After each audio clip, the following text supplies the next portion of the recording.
down, okay? Okay. And it's chilling Yeah. in one of the bedrooms. As I'm walking, I see it and I scroom, and the thing just looked at me. It just sat there and chilled and looked at me, okay? Like as if I'm not going anywhere type of Okay. look. Yeah. They do have that look, cats. I don't care about you. It's about me. They've got that look. Yes. Okay. Carry on. I had to choose Yeah.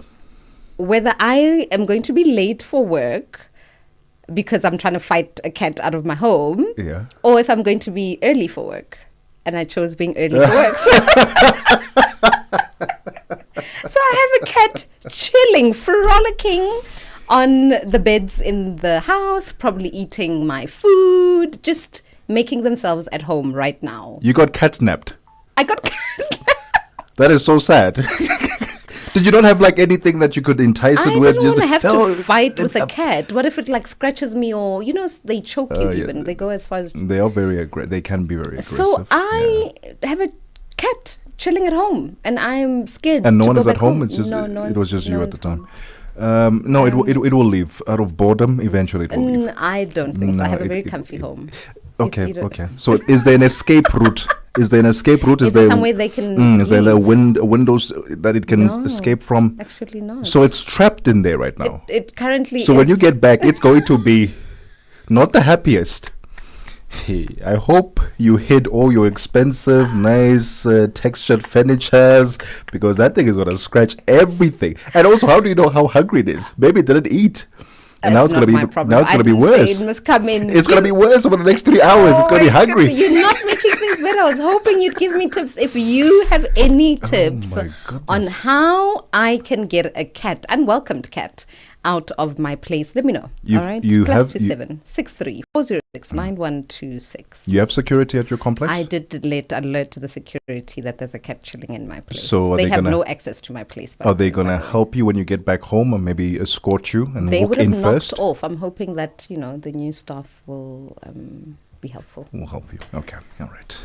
For now, I'm definitely taking advice. All right. Social media platforms at Channel Africa 1 on X, Instagram, TikTok, and and then on Facebook, it is at Channel Africa. Check us on our live stream. Check how Tebogo is hosing himself. He's not being helpful at all.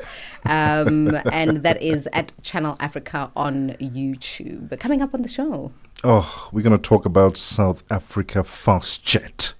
FastJet is set to revolutionize regional travel with new Harare-Lusaka service. And I like the fact that they're now expanding to different African countries where you can now go directly. You don't have to stay or lay over in another country to access certain countries. And it's going to be an interesting conversation there between Zimbabwe, Zambia, South Africa, Lusaka, Mpumalanga, Kruger National Park. It's going to be exciting. Then we're going to talk about Kings of Joburg. Have you watched Kings of Joburg? I have not. However, I have seen very many times on various productions the man that we're going to be speaking to and his appearance on Kings of Joburg, and that is Malik Yoba. There isn't a single woman who has never had a crush on Malik Yoba. Oh my goodness! And then we're going to talk about Real Madrid Foundation. All right, we'll leave it there for now. It's 13 minutes after 1 p.m. Central African time. And always, what caught your eye? Don't go anywhere. Welcome to the Upside. Africa in Song with Chanduko Ligege. This song has a line that I love so much in the isiXhosa language. It says, Andinayo nesentem daga. So I went down to the Eastern Cape. So I went to Yanga and said, Yanga, tell me here, what does Andinayo nesentem daga mean? If I say Andinayo nesentem daga, it means that I do not have any money on me. I do not have money to give to you. Interesting, because in Chivenda, I would just say, Atinana peni, ndo charumwe. I wonder if you have that expression in your home language when you want to say you're broke, but in a very creative way. What do you say? I'd like to hear from you. Africa in Song with Chanduko Ligege. Hey guys, question. Have you thought about what happens between 9 o'clock until midday, Saturday and Sunday? Well, it's me. Those that know me call me the fun police, and I'm that girl, that voice on your radio. My name is Joelle Muteba. I'm all about the finer things in life. Where to go, what to wear, who to see, and ultimately what to do. We aspire to bring you the best in travel, entertainment, with a dash or maybe a dose of laughter. And then of course we switch things up a bit when we look at technology. I love what's happening with AI because you blink, something new pops up. So the challenge is constantly there. I'm learning every single time on the show. So catch me every single Saturday and Sunday at 9 a.m. until 12 midday Central African Time, Baba. Channel Africa, your voice, your sound, and your home. Stay logged right here.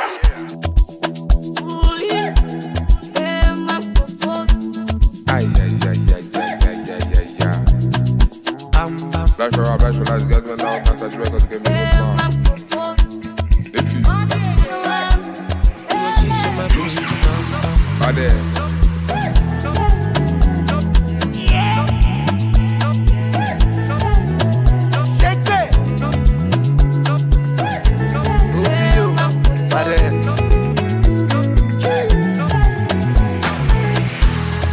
Okay, girl, make I show you my bank account. Two-Face, I get it plenty to go around. So girl, make you dance when you hear this sound. Now we the poppy all over town. So tell me if you did down, did down. Do you know? Say oh, me take ball like oh. Girl, I know.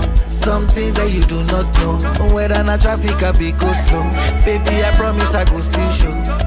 Spending money, Pablo. I suppose she locates, but I go buy Belgium. My money na alele, high pressure. But it's like she ma balaba, put on for high tension. You must apply OT, big boy, you must apply plenty. Mismanage my funds on you, all I really wanna do is Mismanage my phones. You ain't the one that stop me. mismanage my funds on you, all I wanna do is Mismanage my phones. Alright, okay. Them bro got off for the voltage. Tilapia, côté. Bring a goofy with the cocaine. Gobe, you see the bed, do not replay. Find a bacha for my brose. Conquer the streets with the play. I need your billing up party, all got the woman. If I handle this your body, all got so. If you put me for palava, nje bolo ifala. What can they make? What be fair? Ego nembe. Complain, ego si say my baby bam bam. Ah, baby. I suppose she locates, but I go buy Belgium. My money na alele, high pressure. But it's like she ma balaba, put on for high tension. You must apply your tea, big boy, you must apply plenty. Mismanage my funds on you, all I really wanna do is Mismanage my phones. You ain't the one that stop me.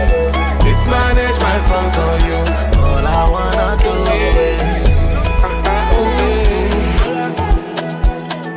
mismanage my funds on you, all I really wanna do is I will mismanage my phones. You ain't the one that stop me. Mismanage my phones on you. It is 18 minutes after 1 p.m. Central African Time. That song there, Nompumelelo, which I'm going to add to my playlist, my walking playlist. Davido with Funds featuring Chike as well as Odumodu Black. Shout out. It's got the right rhythm, the right pace. How many of these songs that you say you'll add to the playlist do you actually add? Out of the 5 that I've identified, I've added none of them. Yeah, I thought so. But it's nice to think about one day when I It's 18 minutes after 1 p.m. Central African Time. Welcome to The Upside with me, Tebohole Kuleni and Nompumelelo Ngubeni. Yeah. We're about to talk about illicit alcohol in South Africa. We are speaking about the Drinks Federation of South Africa and them hosting today an important webinar to present the findings of a new study on illicit alcohol in the country. Now, it's conducted by the Euromonitor International. This research provides an update and a look at the scale, growth, as well as impact of the illegal alcohol trade since the last report, which was in 2021, quite some time ago. Yeah. The study highlights how illicit alcohol continues to affect the economy and poses serious challenges for both the government as well as a formal alcohol industry. And the webinar aimed to bring together voices from different sectors to discuss the root causes of illicit trade and explore practical solutions. We are joined on the line now by Chief Executive Officer of the Drinks Federation South Africa, and that is Angela Russell. Angela, good afternoon. Thank you for joining us. Good afternoon, and thank you for having me. Angela, let's just talk about, maybe if you can give us an overview of the main findings from the research, what key insights came out of that, as well as, how come it took so long since 2021? I'm sure that COVID-19 had a great deal to do with it. But give us the key highlights and tell us about that lapse in time. Super. So maybe just to introduce the Drinks Federation of South Africa, we are the collective voice of the alcohol industry. And as such, we worked collaboratively to ensure the long-term sustainability of the sector and by ensuring a strong commitment to promoting responsible drinking practices as well as ethical trading practices. And part of what we do is looking at credible data-driven research to guide our actions and advocacy. So yes, the Euromonitor illicit alcohol study in South Africa was conducted again. It is released this year. It looks at 2024 data, and we had done the study originally in 2017, followed by COVID year, which then looked at the 2020 year, and now it was time for us to reevaluate. And we tend to do it in leaving a couple of years in between. But I think for us, what was significant from this research, if you just look at from the 2017 data, which is like 7 years ago, up until today, we have seen that the volume of illicit alcohol has increased by 55%. Oh my. We look at the revenue of illicit alcohol has jumped to an increase in 95%. But importantly, the fiscal loss alone accounts for a 157% increase. So we are definitely seeing the increase of illicit alcohol taking place within this country. I think one of the key differences that we've had this year in the research is also getting consumer insights into the impact of illicit, impacting the consumer as well. Different insights to give to us. But I think one of the key considerations, and the one thing we always raise, is counterfeit alcohol. And counterfeit alcohol is often made in unsanitary conditions. Yeah. It is made with ingredients that we are not aware of. And what we have seen happening from 2020 to 2024 is that where smuggled alcohol was previously the largest category, we have now seen that overtaken by counterfeit alcohol, which is concerning because we know that there are health implications that are attributed to this. And, one of the reasons that we see this happening as well is because it's quite easy to make counterfeit alcohol in the form of white spirits. White spirits really is just kind of ethanol, mixed, diluted ethanol and packaging. We look at brown spirits, it takes a little bit more for them to counterfeit this, requiring flavoring and colorant agents. Yeah. So we are seeing this increased, as well as then the price that they are able to ask for counterfeit spirits is generally higher than other categories that we have. So this is something that is a little bit alarming for us. We are currently in conversation with Angela Russell, Chief Executive Officer of the Drinks Federation of South Africa, to talk about the illicit alcohol trade in South Africa and its impact on the economy. We'll continue this conversation right after this.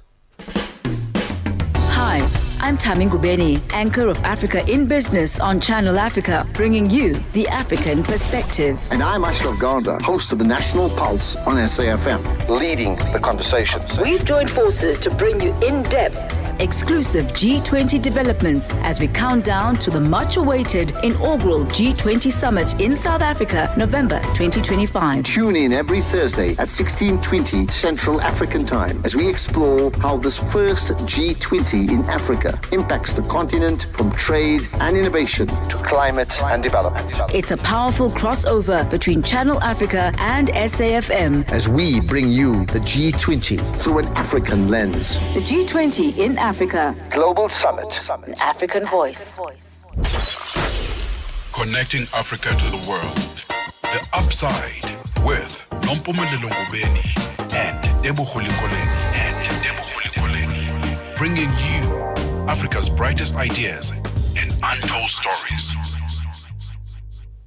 Well, welcome back to The Upside. It's 25 minutes after 1 p.m. Central African Time. We continue the conversation about illicit alcohol trade in South Africa with the CEO of the Drinks Federation of South Africa, Angela Russell. Angela, are you able to tell us which areas or provinces are most affected by illicit trade? So we didn't really go into the targeted areas. We looked at the country holistically. So okay. I can't give you specific provinces. We do know where there are instances, where there are hotspots, crime hotspots. We do tend to find, more illicit there. I think, one of the things that is driving this, and we did a consumer survey. It was only 707 people that answered this, but it was an online survey. And what we found, and I suppose definitely in these economic times, is that 67% of those surveyed actually said that they would buy illicit alcohol products because they want lower prices, regardless of where these products are, origin comes from.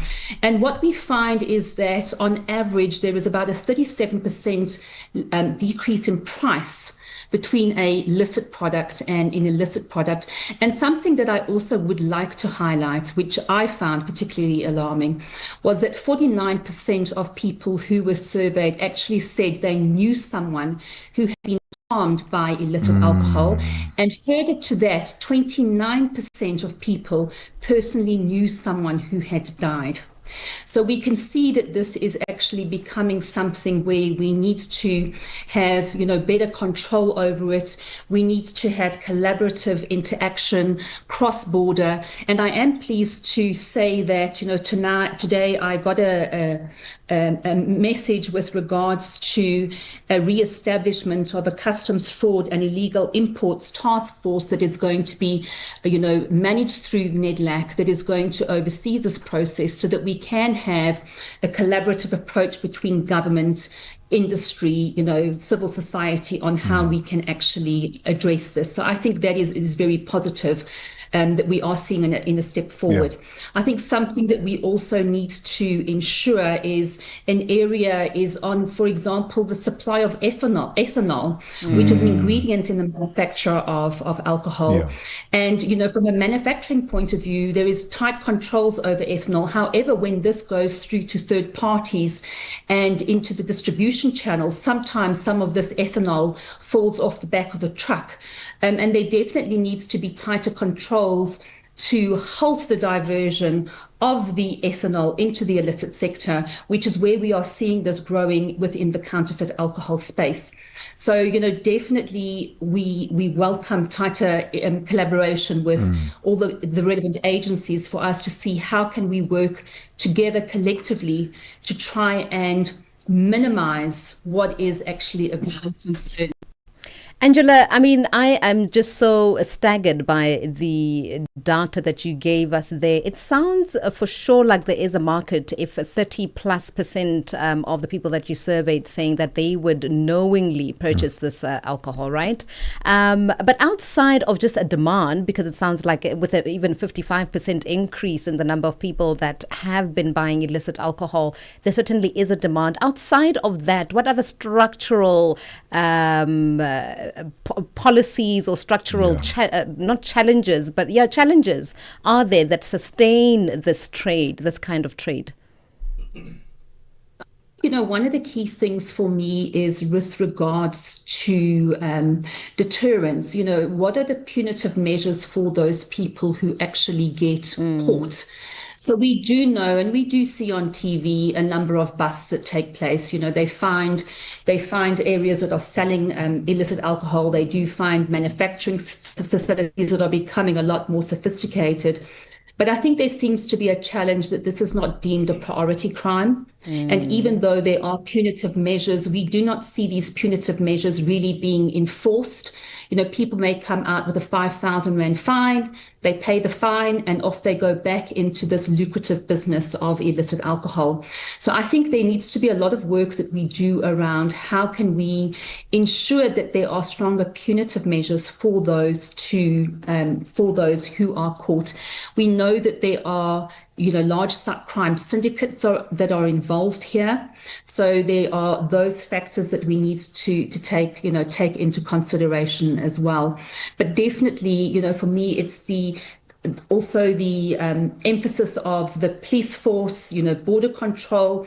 And I can say that we've seen great success from border control's point of view, because we have seen the smuggling of illicit alcohol decreasing from 2017, from 28%. It went up to 31% of the illicit market in 2020, and then has dropped down subsequently to 23%. So you are seeing positives taking place with, for example, in border control, but enforcement definitely an area that we need some great collaboration on, as well as, and as I say, from an MPA to ensure that those punitive measures are implemented, a lot more rigid, so that people, there is an incentive for them to stop. Just before you elaborate on the punitive measures and the place of police where this is concerned, we do need to run into our sports news. If you could just stay on the line for us, and we'll continue and conclude the conversation when we come back. It is 31 minutes after 1 Central African time. Fikile Lungwadi standing by with the sports news. Sports on Channel Africa. The African perspective.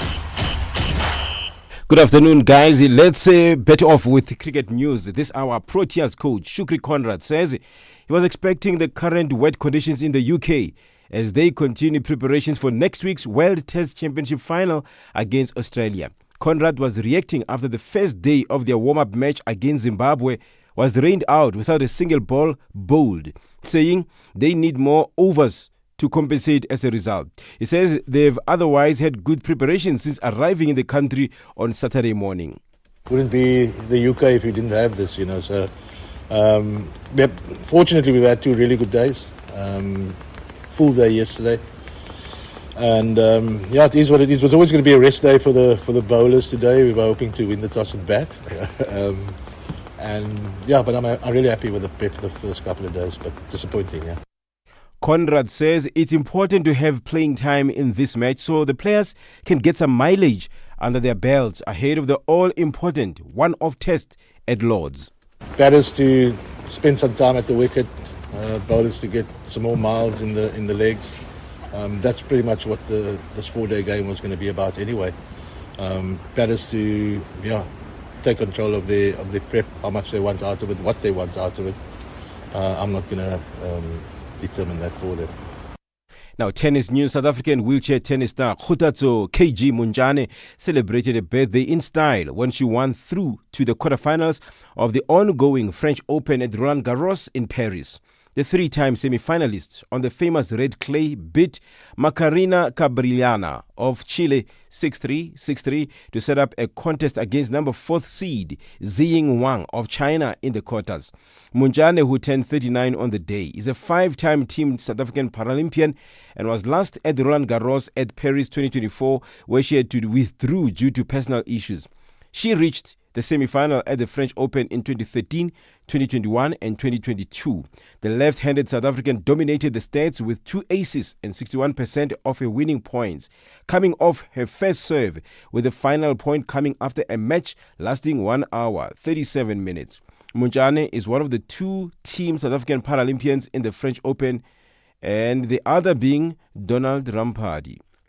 Let's end with golf news. The Professional Golf Association PGA says John Deere has signed an extension to remain the title sponsor of the John Deere Classic through 2030. John Deere has sponsored the event since 1998. The 2025 tournament begins on the 3rd of July at TPC Deere Run in Silvis, Illinois. Per the PGA Tour, the John Deere Classic has helped raise more than $189 million for charity, with 99% of that being raised since John Deere served as the title sponsor. For any sports stories you'd like to share with us, please send an email to newsroom@channelafrica.co.za or call us on +2711 714 4459. This is Channel Africa Sport with me, Fikile Lungwati. Sports on Channel Africa. The African perspective. Vuesd Afrique avec Joelle Muteba. Alors peut-on considérer cette décision comme un désengagement durable des États-Unis vis-à-vis du développement africain, ou s'agit-il d'un simple réalignement stratégique? Bon, ça peut être les deux à la fois. Donc, au lieu de donner de l'argent à la Banque africaine de développement pour partager en vrac, ils préfèrent maintenant donc cibler les pays partenaires en Afrique. Ça, c'est pour le réalignement stratégique. Alors, et aussi, ce n'est pas un désengagement durable, mais je pense que dans les 2 ou 3 prochaines années, il veut d'abord remettre de l'ordre dans ses affaires. Vuesd Afrique. Du lundi au vendredi de 15h à 16h, temps universel. All right, it's 35 minutes after 1 Central African time. Let's get the latest in business with Thabiso Lohoko.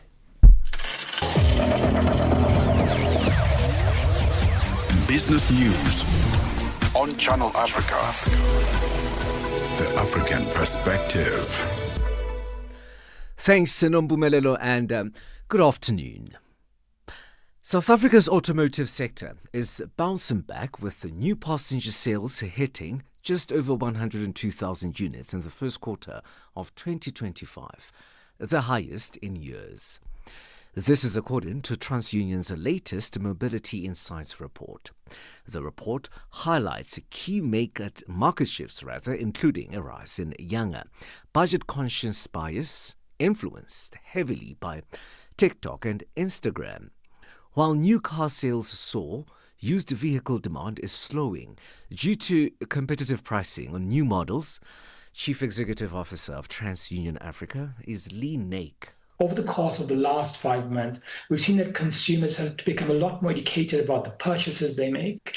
In fact, for the first half of last year, we saw that they prefer to stay with used cars for a longer period of time. They've started to think less about chasing after a brand new car and asking themselves, can I afford to repay this debt to my bank or my lender? The meeting that had been scheduled to adopt the report on the fiscal framework and revenue proposals for 2025-2026 remains delayed. The joint meeting of the South African Parliament's Standing Committee on Finance and the Select Committee on Finance could not be due to lack of a better equipped venue. The minutes of the meeting include the general fuel levy increase, which the Economic Freedom Fighters has challenged in court and lost. However, the majority of members raised their strong objection to the meeting taking place in a venue that couldn't seat all interested parties, including the media, as well as the fact that it didn't have live streaming or recording facilities.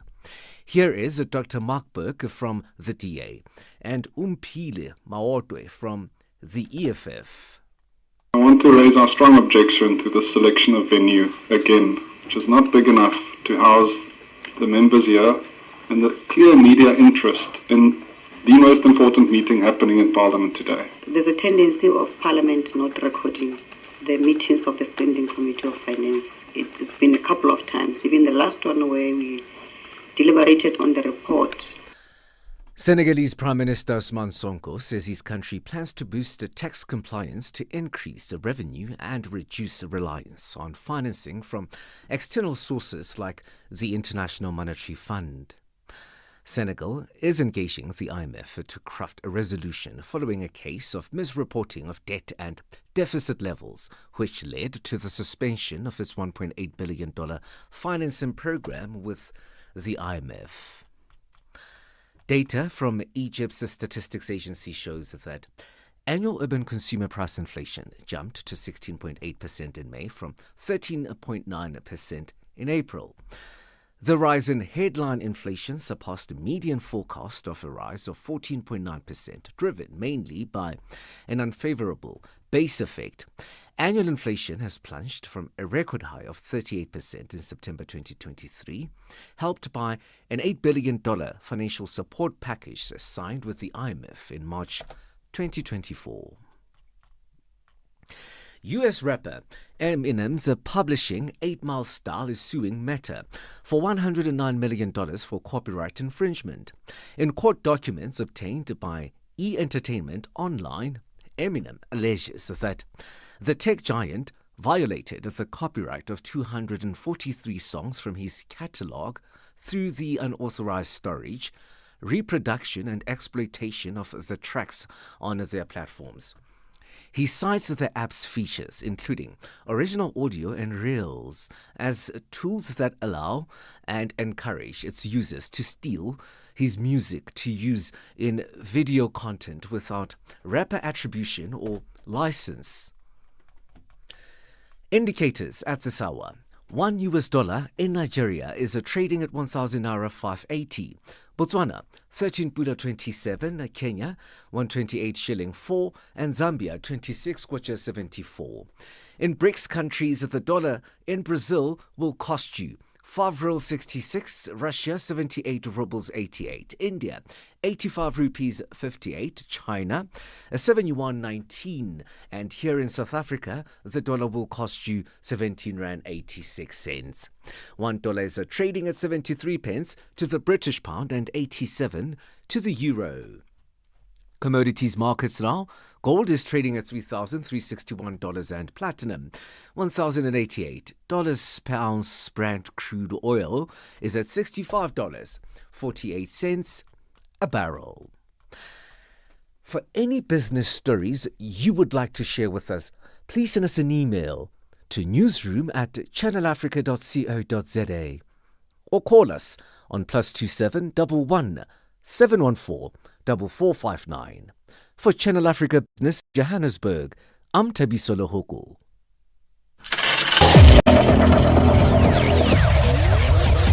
Business news on Channel Africa. The African perspective. Get the news, music, and lifestyle of Africa on Channel Africa. The African perspective. We are telling aspirational and empowering stories this Africa Month on Channel Africa, the African perspective. Connecting Africa to the world. The Upside with Nompumelelo Ngubeni and Tebogo Lekoleni. Bringing you Africa's brightest ideas and untold stories. Well, it's 18 minutes before 2 p.m. Central African time. Let's continue our conversation about illicit alcohol trade in South Africa and its effect and impact on the economy and on health as well. Because we've heard many stories of people ending up in hospital and some dead. Yeah, worst case scenario, dead because of illicit alcohol, the illicit alcohol market. We're still joined on the line by Angela Russell. She is the CEO of the Drinks Federation of South Africa. Angela, let's talk about how the public can help in identifying illicit activity and reporting it. I think, in the study that we did, talking to the consumers, we did have about a third of them saying that they were able to recognize illicit alcohol.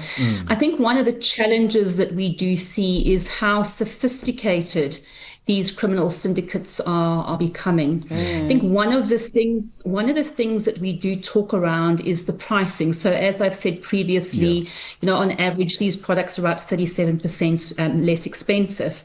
But what we do know in the country is we do pay excise tax on our alcohol. So, for example, a bottle of spirits will cost about 95 Rand in excise tax. So anything that is really being sold, below 95 Rand, for example, is problematic because, first of all, we're not paying the excise tax on that. And secondly, if it's just marginally above that, we also have to question, there's obviously cost of products, costs of packaging, etc., as well as cost of manufacturing that goes on. So for me, it always raises a question around if that price is too low, it probably is too good to be true. So we need to really start asking questions around that. So I think that's one of the first things that consumers can look out for. But I also think there needs to be a lot of education and awareness around, what are they looking for in especially counterfeit alcohol, because this is where the health issues and the harms can take place. So just some of the quick things that we look at is, for example, starting at the top of the bottle, looking at the cap.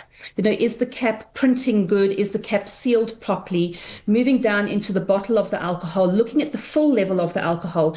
Generally, if you're looking on shelf, the full level should be consistent. If there's inconsistency, this is a problem. Also looking at the quality of the liquid. Often we see black particles or strange things floating in this counterfeit products. Also can be hazy or look diluted, because sometimes even within the counterfeit spacing, they are just diluting the alcohol, which is also, not fair to the consumer. Then also looking at the printing of the label. Is the label at the correct height? Is the printing of good quality? Are there spelling mistakes on the printing? Is the back label actually present? Because often with counterfeit, we see that, that is not there. So we need to increase awareness around what to look for in the case of counterfeit alcohol.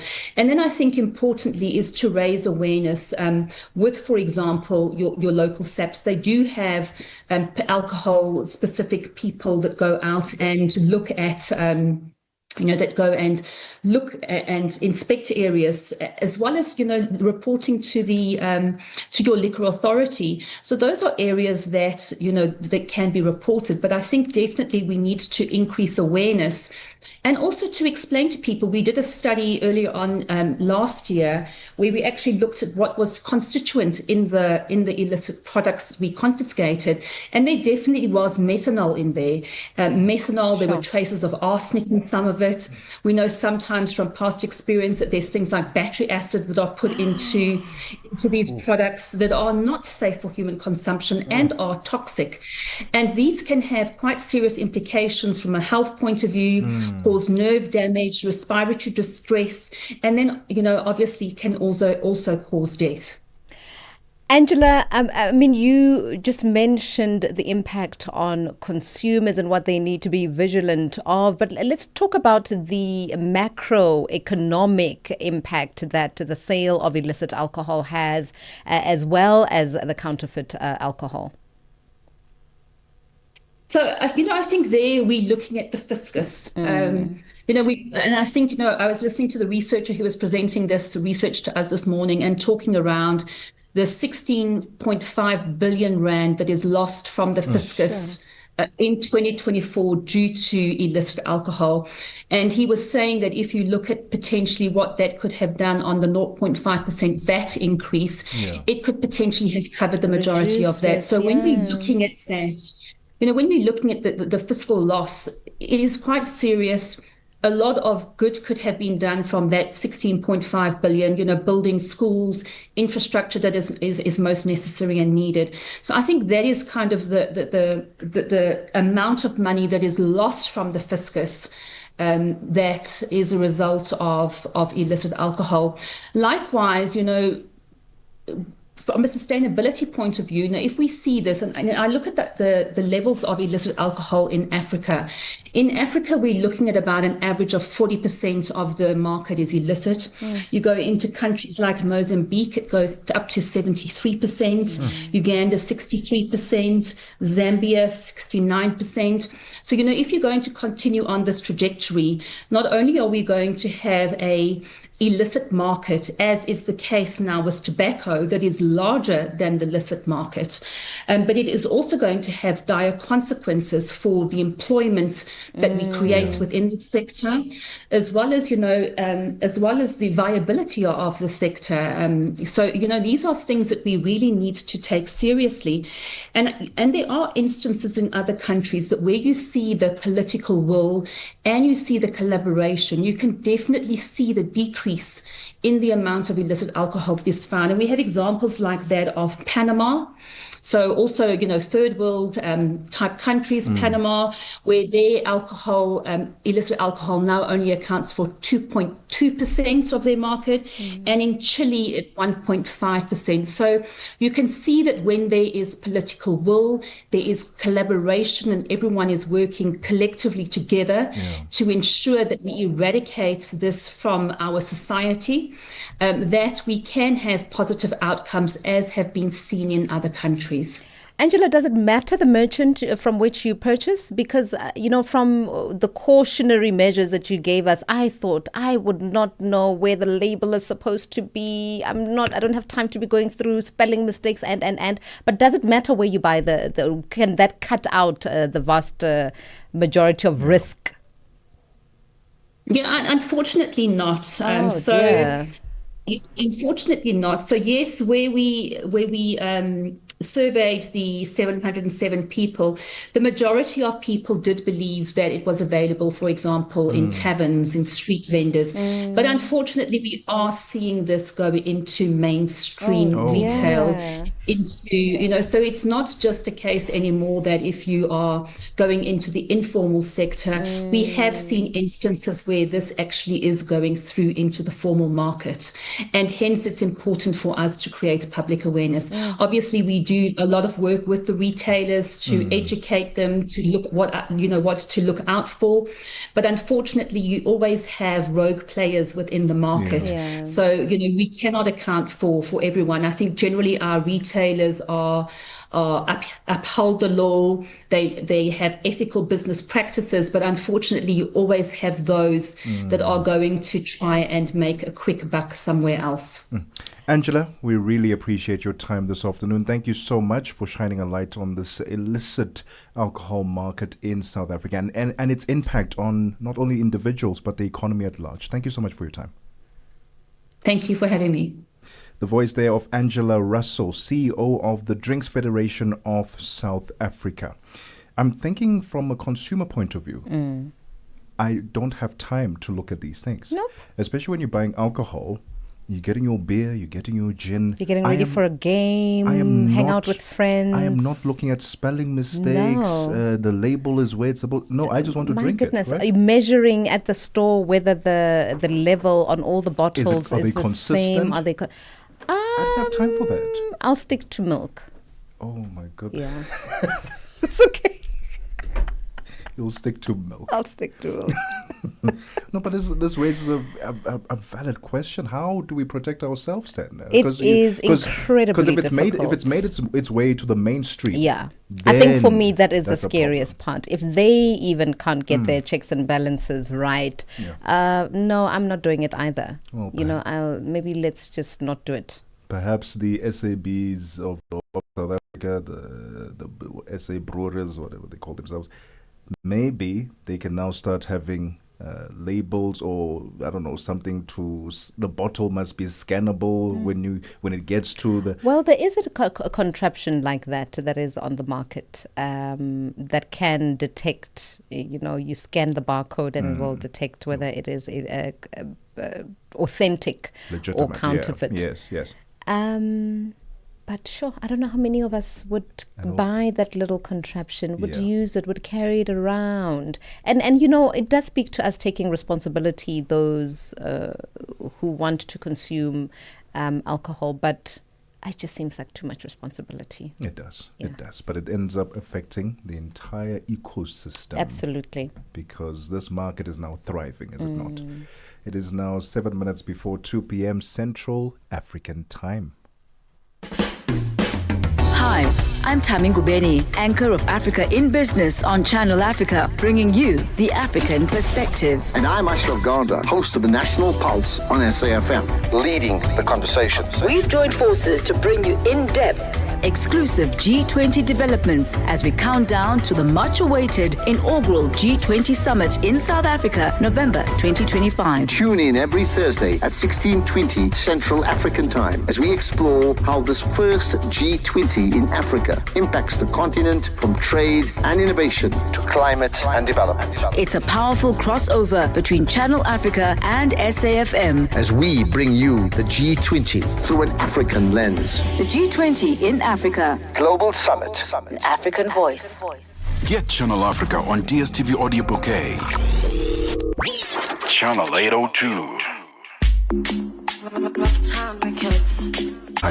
Channel Africa is more than just a platform. It's an opportunity. With 25 compelling shows covering current affairs, sports, business, music, and lifestyle, we deliver an engaging Pan-African audience ready to connect, invest, and act. Multi-award winning, internationally recognized, digitally accessible across the globe. When Africa speaks, the world listens, and Channel Africa makes sure of it. For business, for culture, for Africa. Partner with Channel Africa, because Africa's voice is the future. Africa is a story.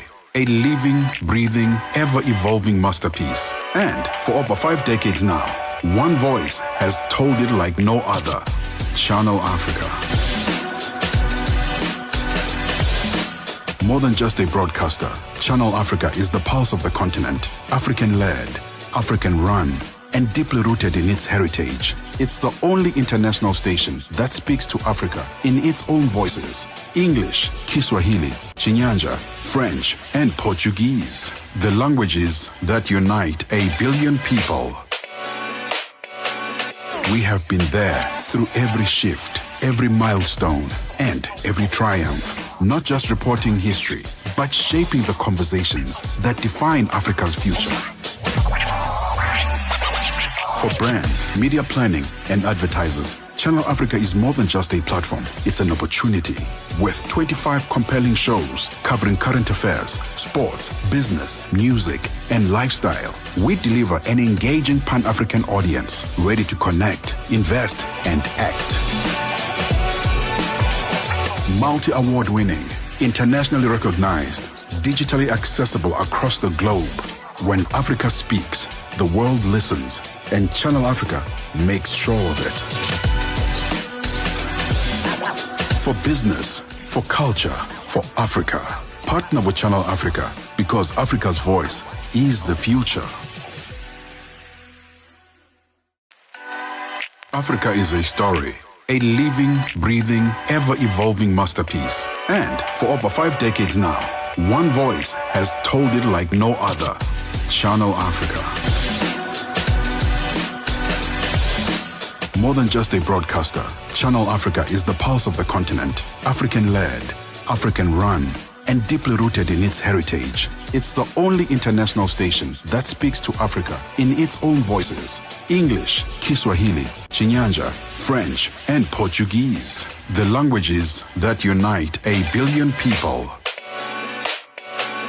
We have been there through every shift, every milestone, and every triumph. Not just reporting history, but shaping the conversations that define Africa's future.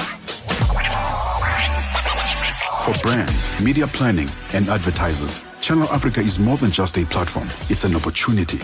With 25 compelling shows covering current affairs, sports, business, music, and lifestyle. By Ebony, produced by Willis Beats, that one.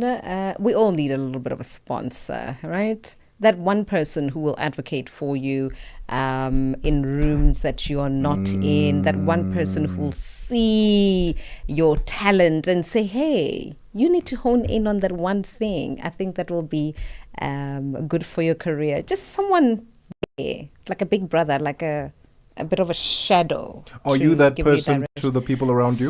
So very many people. And it's the one thing that brings me so much pride. Young journalists who were bushy-tailed and bright-eyed would tell you for sure that I had a little bit of a role to play in their success. Yeah. Oh, and a mentor. We must pay it forward. Mentorship. I love it. I saw something interesting. I thought you might find it fascinating. I don't know if you share the sentiments. People who repeatedly watch the same movie or same movies or shows are emotionally intelligent, the study has shown. I've heard so many opinions or studies, because I don't know if that was a study. What was that? Study. It's in inverted commas, yeah. Because some say these people are anxious. So other than exploring newness and new series or movies, they'd rather go back to what they know, because there's predictability there and there's familiarity, right? So it doesn't spike up their anxiety. I'm one of those. Okay. What does it do for you? I love repeatedly watching the same thing, same series. I already know what's happening. Because what it does is that it actually triggers my creativity, because I don't have to focus as much on what's happening in front of me.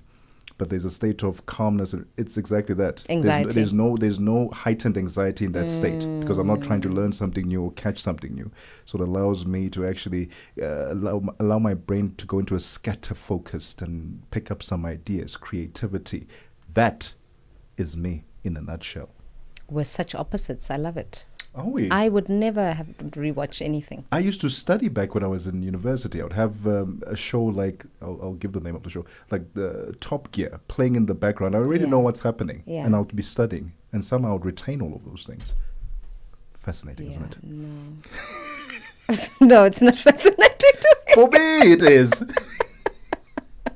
Joelle Muteba, are you one of those people that rewatches stuff? I mean, we'll find out from Joelle, because for me, there's something really great about learning something. You know what I mean? So I won't go back. No, I don't rewatch a lot of stuff as well. I also feel like... No, I don't. You don't rewatch, ne? No. Yeah. If I've done it once, I'm good. Okay, I get that, Joelle. Yeah, all right. Maybe. So you're on your own, Daboho? To be fair, it's not movies, it's generally series. Movies sort of once off, but series, I can repeat that. Anyway, Joelle, give us the news. Okay, guys. SABC News. The African Perspective. Top stories: a Sawa, Ivory Coast opposition leader excluded from the country's final list of presidential candidates, and a Kenyan author charged for an unauthorized biography of the president's daughter. Good afternoon. Ivory Coast opposition leader and former Credit Suisse chief Djane Thiam has been excluded from the country's final list of presidential candidates. This renders him ineligible to contest in the October elections. Mabu Buloka has the story. 62-year-old Djane Thiam told Reuters in April he will not drop his presidential bid despite a court ruling that his name be struck from the list due to his French nationality at the time of registration. The Electoral Commission's decision risks reviving tensions in a country that emerged from more than a decade of civil war in the early 2000s. The conflict was partially fueled by disputes over nationality and electoral eligibility. The 62-year-old was elected as a leader of the PDCI, the main opposition party in the world's top cocoa-producing nation, in December 2023. Thiam has labeled his removal from the electoral roll by the Independent Electoral Commission as a sad but telling example of Ivory Coast's abandonment of democracy. Doctors Without Borders has called for urgent aid to support Sudanese refugees fleeing to Chad. The humanitarian situation at the border between Chad and Sudan has again reached a tipping point. An estimated 40,000 Sudanese refugees have arrived in the Chadian town of Tine since April. Chad is already hosting over 1 million refugees, including more than 800,000 Sudanese who have arrived since the conflict began over 2 years ago. MFCF's Pietro Maria Kutas explains. Majority of the people that we saw crossing they arrived in extremely bad situation, and the situation in Chad at the moment is far from being perfect, with an hosting system that is basically unexisting. Take as a starting date the beginning of the war in Sudan 2 years ago. We're talking about 800,000 Sudanese who fled the country. If we go a bit less further in time, then we can estimate around 70,000 new refugees that reached Chad, of which around 40,000 arrived in Wadi Fira. So if we talk about the transit camp where MSF is currently operating, nowadays we have around 18,000 people being there. The United Nations General Assembly has elected Bahrain, Colombia, the Democratic Republic of Congo, Latvia and Liberia to the 15-member UN Security Council for 2-year terms starting in January next year. The Security Council is the only UN body that can make legally binding decisions such as imposing sanctions and authorizing use of force. It has 5 permanent veto-wielding members, which are Britain, China, France, Russia and the United States. The remaining 10 members are elected, with 5 new members joining every year. The General Assembly on Monday also elected former German Foreign Minister Annalena Baerbock as president of the 193-member body for its 80th session, which begins in September. Kenyan free speech advocates and lawyers have condemned the prosecution of the author of an unauthorized biography of Kenyan President William Ruto's daughter. Charlene Ruto accused Webster Ochora Elijah of misusing her name by writing the book without first seeking permission from her. The author was arrested yesterday and charged with impersonation over the book titled Beyond the Name, Charlene Ruto and the Youth Uprising. He pleaded not guilty and was released on bail. Ruto told journalists that she had reported the matter to the police and was following legal procedures. An Australian woman accused of the murder of 3 of her relatives by serving them lunch containing poisonous mushrooms has told the court during her trial that she threw up the toxic meal after binge-eating dessert. Erin Patterson has denied the charges against her. The BBC's Katie Watson has the details. Erin Patterson told the court that she'd eaten less than half a portion of beef Wellington because she'd been talking. After her guests left, she had a cake her mother-in-law had brought, eating 2/3 of it before then being sick. Yesterday, the court heard she'd had episodes of binge eating since her 20s. Erin Patterson also told the court she'd rejected help with serving the meal because she had it all under control. She said there were no assigned seats or plates at the lunch. Earlier, the trial heard evidence that she'd given her guests different plates to the one she ate off. Recapping the top story this hour, Ivory Coast opposition leader and former Credit Suisse chief Tidjane Thiam has been excluded from the country's final list of presidential candidates. This renders him ineligible to contest in October's election. For any news stories you would like to share with us, please do send an email to newsroom@channelafrica.co.za or call us on +27 11 714 4459. For Channel Africa News, I'm Cholani Tulo Mwebe. SABC News. The African Perspective.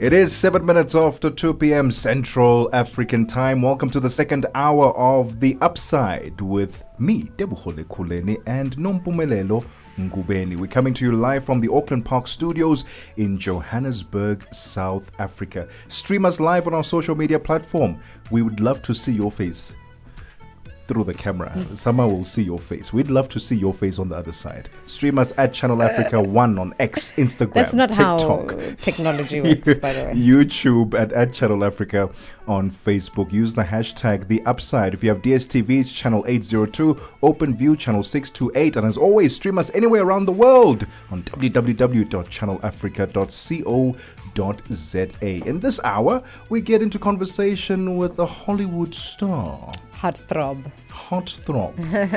Is that what you call him?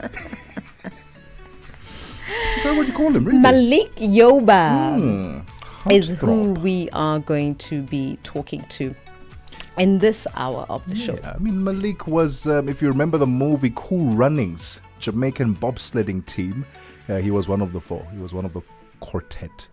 What a wonderful movie that was. He's also been on Empire, New York Undercover, and now he's come to South Africa to join the cast of Kings of Joburg Season 3. New York Undercovers, where I was like, man. Is that where you, like, Mr. Hutton? And I was a kid. I had no business. I was a child. I literally had no business finding anybody cute. First Wives Club, Why Did I Get Married? Remember him there as well.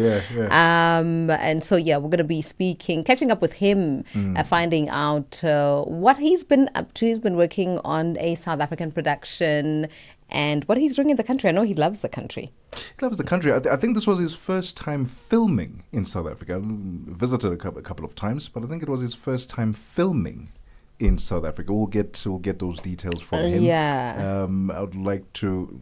I just want to find out if there's a difference between filming in South Africa as opposed to filming in the USA. Sure. Are we at the same standard? Are we? Because I've seen our movies in South Africa. The cinematography has always been top tier. Impeccable. The storyline sometimes, the characters sometimes, but the cinematography can't fault us on that one, We're doing great. We're doing wonderfully. If you've seen the latest production, or the previous productions of the series that Malik is featuring on, let us know what you make of it and what you anticipate. I know he's a love interest of somebody in this series. One of the main stirrings there. If you have any questions for Malik, send them through on our WhatsApp line, +27 63 406 9126. It's 10 minutes after 2 p.m. Central African Time. Mornings made better with Peter and Asanda on Rise and Shine, weekdays 6 till 9. A Mauritanian appeals court has this week handed down a 15-year prison sentence and a hefty $3 million fine to the country's former president Mohamed Ould Abdel Aziz for corruption, money laundering and illicit self-enrichment. The ruling upholds and escalates an earlier conviction from 2023, marking a significant moment in Mauritania's efforts to tackle high-level corruption. In terms of the country fighting corruption, I think this case shows the seriousness of the in trying to fight corruption. There is substantial evidence that indicates to the fact that he was corrupt. These cases are always very difficult to then be able to balance whether they're not politically motivated and also balancing the rule of law. Nyasha Mpani, who's a project leader at the Institute for Justice and Reconciliation in South Africa. Mornings made better with Peter and Asanda on Rise and Shine. Join the birthday celebrations this month. Happy birthday to you. Still connecting Africa to the world. Channel Africa, the African perspective. Make Africa smile. 12 till 1, Africa Update with Lulu Kabu. Getting in-depth, powerful stories, and the perspective you won't hear anywhere else. The Upside, 1 till 4, live and real. with Tepugo Likweleni and Nompumelelo Ngubeni. Tame Ngubeni talks money, Africa in business, 4 till 5 p.m. 5 till 6, we put on a little bit more color. Vuesd Afrique with Joelle Muteba. We go to East and Central Africa and find Derubinia Africa with I Am Shakif. Madapiri gives us some life. Zochitika, 7 till 8 p.m. Maria Mokumalo comes in 8 till 9. We get some useful knowledge. Kalodiscopia. 9 till 10. We take a look in Africa and beyond. Africa World Hour with Sipiso Makwetla.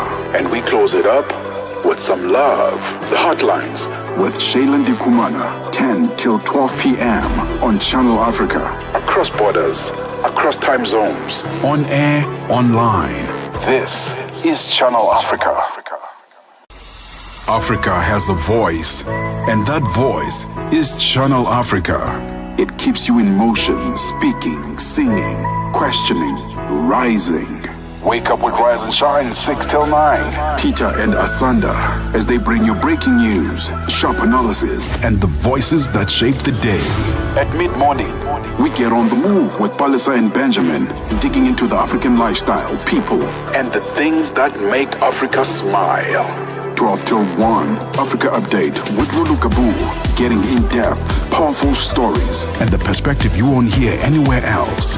The Upside, 1 till 4, live and real, with Tepugo Likweleni and Nompumelelo Ngubeni. Tame Ngubeni talks money, Africa in business, 4 till 5 p.m. 5 till 6, we put on a little bit more color. Vuesd Afrique with Joelle Muteba. We go to East and Central Africa and find Derubinia Africa with I Am Shakif. Madapiri gives us some life. Zochitika, 7 till 8 p.m. Maria Mokumalo comes in 8 till 9. We get some useful knowledge. Kalodiscopia. 9 till 10, we take a look in Africa and beyond. Africa World Hour with Sipiso Makwetla. And we close it up with some love. The Hotlines with Shailen Dikumana. 10 till 12 p.m. on Channel Africa. Across borders, across time zones. On air, online. This is Channel Africa. Africa has a voice, and that voice is Channel Africa. It keeps you in motion, speaking, singing, questioning, rising. Wake up with Rise and Shine 6 till 9. Peter and Asanda as they bring you breaking news, sharp analysis, and the voices that shape the day. At mid-morning, we get on the move with Palisa and Benjamin, digging into the African lifestyle, people, and the things that make Africa smile. 12 till 1, Africa Update with Lulu Kabu, getting in-depth, powerful stories, and the perspective you won't hear anywhere else. The Upside, 1 till 4, live and real, with Tepugo Likweleni and Nompumelelo Ngubeni. African Time Control with Malik Berry there. And just as we're talking about berries and sweet and dark, and we're about to get into conversation with Malik Yoba. I'm sure you can hear the excitement.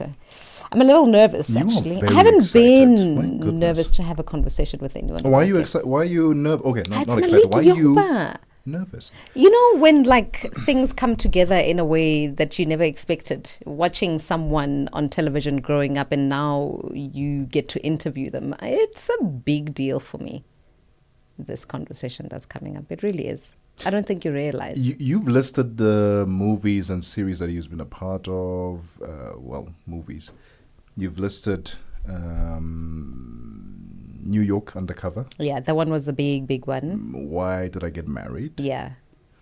You don't remember Cool Runnings? I don't remember Cool Runnings. Why Did I Get Married? Empire. Yeah. And Why Did I Get Married? 2. Yeah. He was just such a... It was at a time when...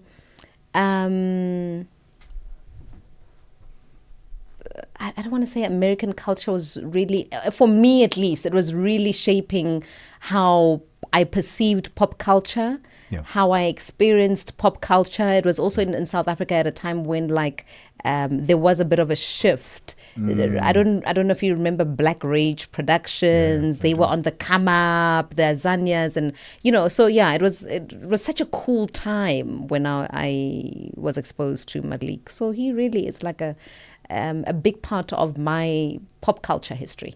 Oh, this is going to be an exciting conversation from Harlem to Johannesburg. Yeah.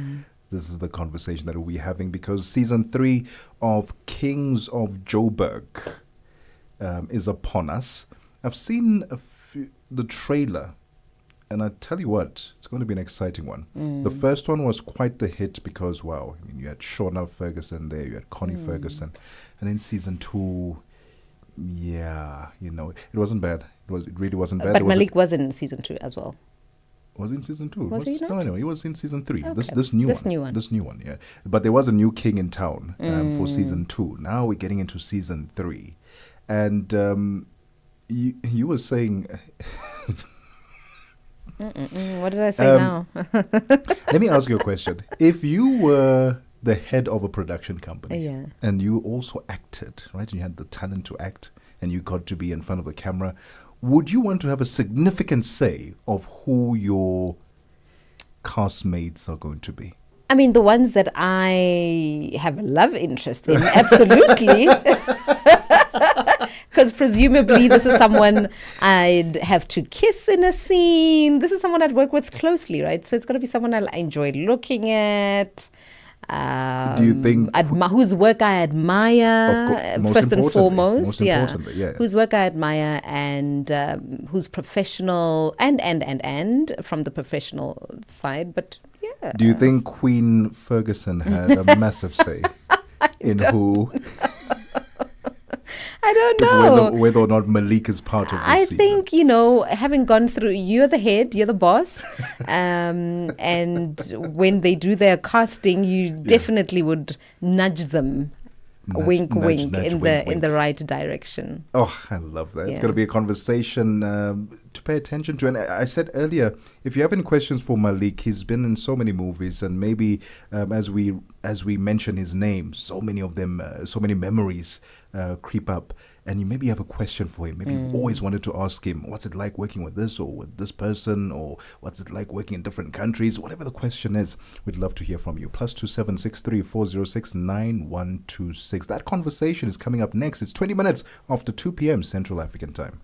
In this episode of Channel Africa Conversations, Peter talks to Dr. Tulisile Buddha, an academic, author, and an expert in indigenous knowledge systems. Join us for a compelling discussion on preserving African languages and traditions in the digital era. Dr. Tulisile unpacks the role of educators, explorers, and how technologies like AI can support cultural preservation, and challenges us to rethink how we honor African heritage. You can find the episode on YouTube, SABC Plus, and on our website, channelafrica.co.za. This episode is a must-listen for educators, creators, and change makers across the continent. Channel Africa, the African perspective. Hi, I'm Tami Ngubeni, anchor of Africa in Business on Channel Africa, bringing you the African perspective. And I'm Ashraf Garda, host of the National Pulse on SAFM, leading the conversation. We've joined forces to bring you in-depth, exclusive G20 developments as we count down to the much-awaited inaugural G20 summit in South Africa, November 2025. Tune in every Thursday at 16:20 Central African time as we explore how this first G20 in Africa impacts the continent, from trade and innovation to climate and development. It's a powerful crossover between Channel Africa and SAFM as we bring you the G20 through an African lens. The G20 in Africa. Global Summit. An African voice. Whatever you want to hear about today's talk, you can only get it on the Upside. Every weekday, 2 to 5 p.m. Central African time.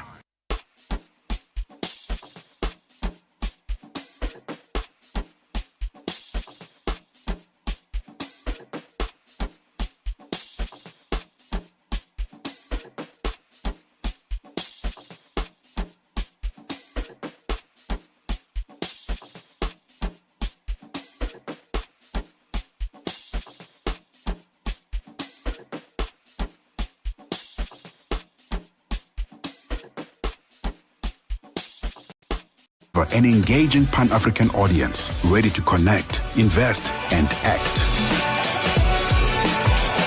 Multi-award winning, internationally recognized, digitally accessible across the globe. When Africa speaks, the world listens, and Channel Africa makes sure of it. For business, for culture, for Africa. Partner with Channel Africa because Africa's voice is the future. Africa is a story, a living, breathing, ever-evolving masterpiece. And for over 5 decades now, one voice has told it like no other. Channel Africa. More than just a broadcaster, Channel Africa is the pulse of the continent, African-led, African-run, and deeply rooted in its heritage. It's the only international station that speaks to Africa in its own voices: English, Kiswahili, Chinyanja, French, and Portuguese. The languages that unite 1 billion people. We have been there through every shift, every milestone, and every triumph. Not just reporting history, but shaping the conversations that define Africa's future. For brands, media planning, and advertisers, Channel Africa is more than just a platform. It's an opportunity. With 25 compelling shows covering current affairs, sports, business, music, and lifestyle, we deliver an engaging Pan-African audience ready to connect, invest, and act. Multi-award winning, internationally recognized, digitally accessible across the globe. When Africa speaks, the world listens, and Channel Africa makes sure of it. For business, for culture, for Africa. Partner with Channel Africa because Africa's voice is the future. Africa is a story, a living, breathing, ever-evolving masterpiece. And for over 5 decades now. So forgive our trespasses and featuring Sika, RSA, De Marlo, a violinist as well, bringing us to 24 minutes after 2 Central African time. All right. Are you ready, ladies and gentlemen? He's a face many of us grew up watching, from New York Undercover to Empire and Why Did I Get Married? Malik Yoba has carved out a name as one of the most versatile actors in Hollywood. Now, for the first time filming in South Africa, he brings his talent to the African soil, joining the cast of Kings of Joburg Season 3. And yes, he is going to be playing Connie Ferguson's love interest. From screen to startups, from Harlem to Josie, Malik Yoba is joining us on the line. Malik, welcome to the Upside. Good afternoon. Oh, I understand you're a bit jet lagged, so I should say, hi Malik, how are you doing? You're not so loud. Not so loud. Yeah, I'm slowly getting it together. Malik, first time filming in South Africa. It's not your first time in South Africa, right? Tell us about. This is actually my sixth time in South Africa, but it's my first time filming on the continent. Yes. How has that experience been so far? Did you enjoy it? Is it at the same caliber as Hollywood? How far are we from there?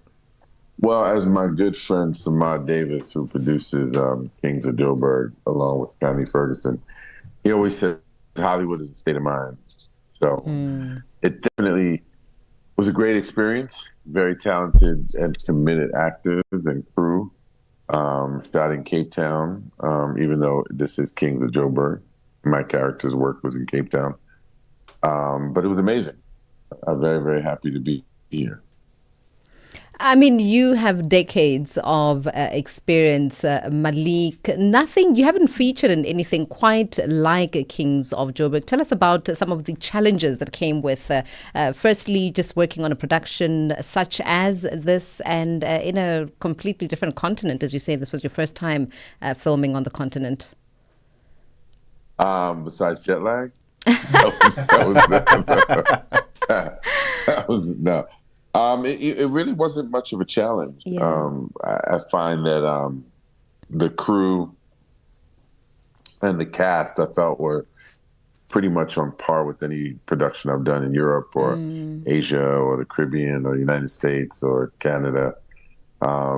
So it was just really, first of all, something I've wanted to do for a long time. Oh, wonderful. So I tried to first do a movie here in South Africa in 1996 with the South African director, Daryl Root. So I'd flown here back then to meet with him. That film never happened. And I've tried to do some stuff in West Africa that hasn't happened yet. So it was an honor to come and work. Samad and I are friends from the States.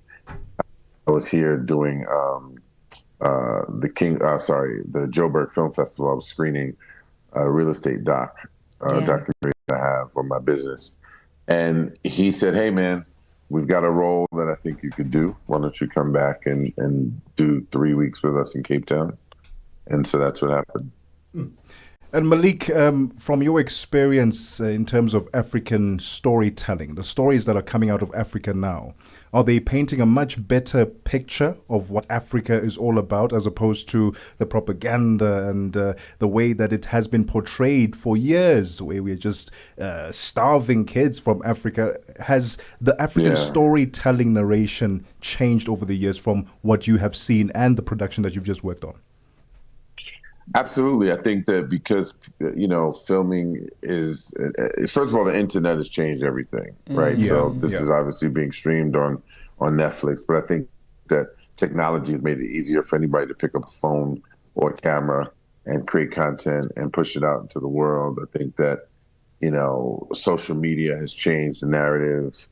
I just think that I experienced a global sort of awakening across the diaspora.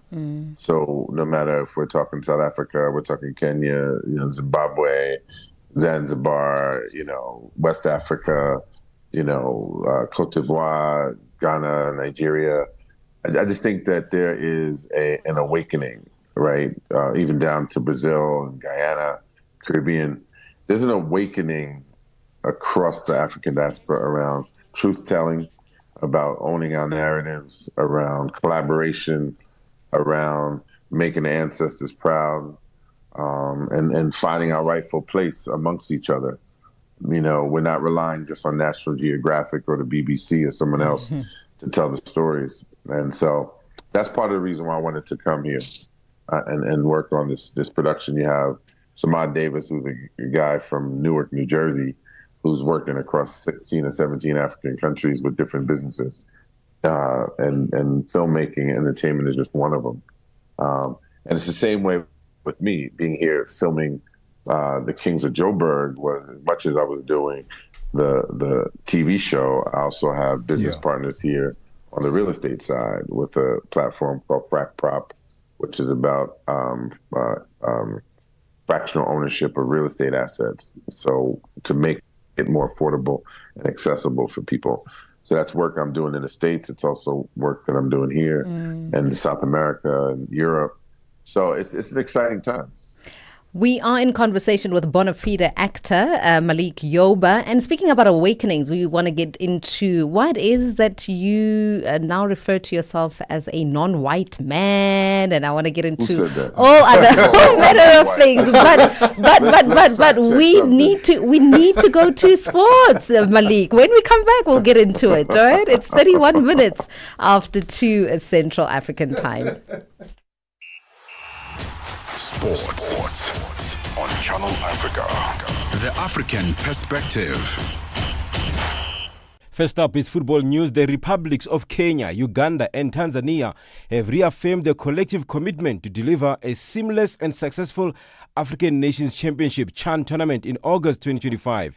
This assurance was made during a joint press briefing held in Nairobi on Tuesday following a high-level meeting with the 3 ministers together with the technical teams and the confederations of African football delegation led by Secretary General Veron Musengo Omba. And in rugby news, Sharks flanker and Springbok captain Siya Kolisi says the Durban outfit will seek to win any way they can when they face the Bulls at Loftus Versfeld Stadium in Pretoria on Saturday in the semi-finals of the United Rugby Championship. The Sharks ousted 2023 champions Munster in the quarterfinals in Durban last Saturday in rugby's version of penalty shootout, and Kolisi says that shows the length his side is prepared to go to get into the final. That's what we want. People want to go see the next game because these things like this happen. Like, guys want to celebrate, want to do what they do. Let people be themselves. And, we've all got our own ways of dealing with stuff on the field. Come on, we can't box each other and we can't all be the same. We're not robots, we're human beings. We express how we want to express. Sometimes you got to take it and sometimes you're going to give it, and it just happens like that. In cricket news, Proteas coach Shukri Conrad says he was expecting the current wet conditions in the UK as they continue preparations for next week's World Test Championship final against Australia. Conrad was reacting after the first day of their warm-up match against Zimbabwe was rained out without a single ball bowled, saying they need more overs today to compensate as a result. Now, let's end with tennis news. South African wheelchair tennis star Khutatso Munjane celebrated her birthday in style when she won through to the quarterfinals of the French Open at Roland Garros in Paris. The three-time semi-finalist on the famous red clay beat Macarena Cabrilana of Chile 6-3, 6-3 to set up a contest against number 4th seed Ziying Wang of China in the quarters. For any sports stories you'd like to share with us, please send an email to newsroom@channelafrica.co.za or call us on +2711 714 4459. This is Channel Africa Sport with me, Fikile Lungwati. Sports on Channel Africa. The African perspective.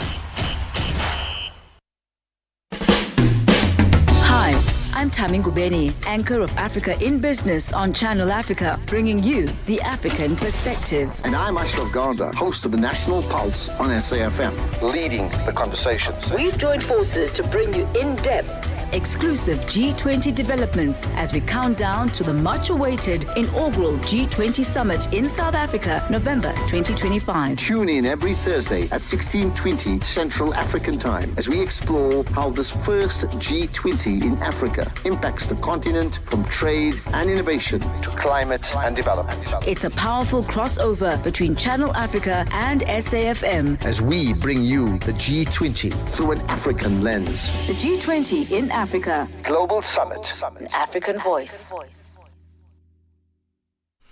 It's 25 minutes before 3 p.m. Central African Time. Let's head on over now to the golden voice of Channel Africa, Thabiso Lehuku, who's got your business news.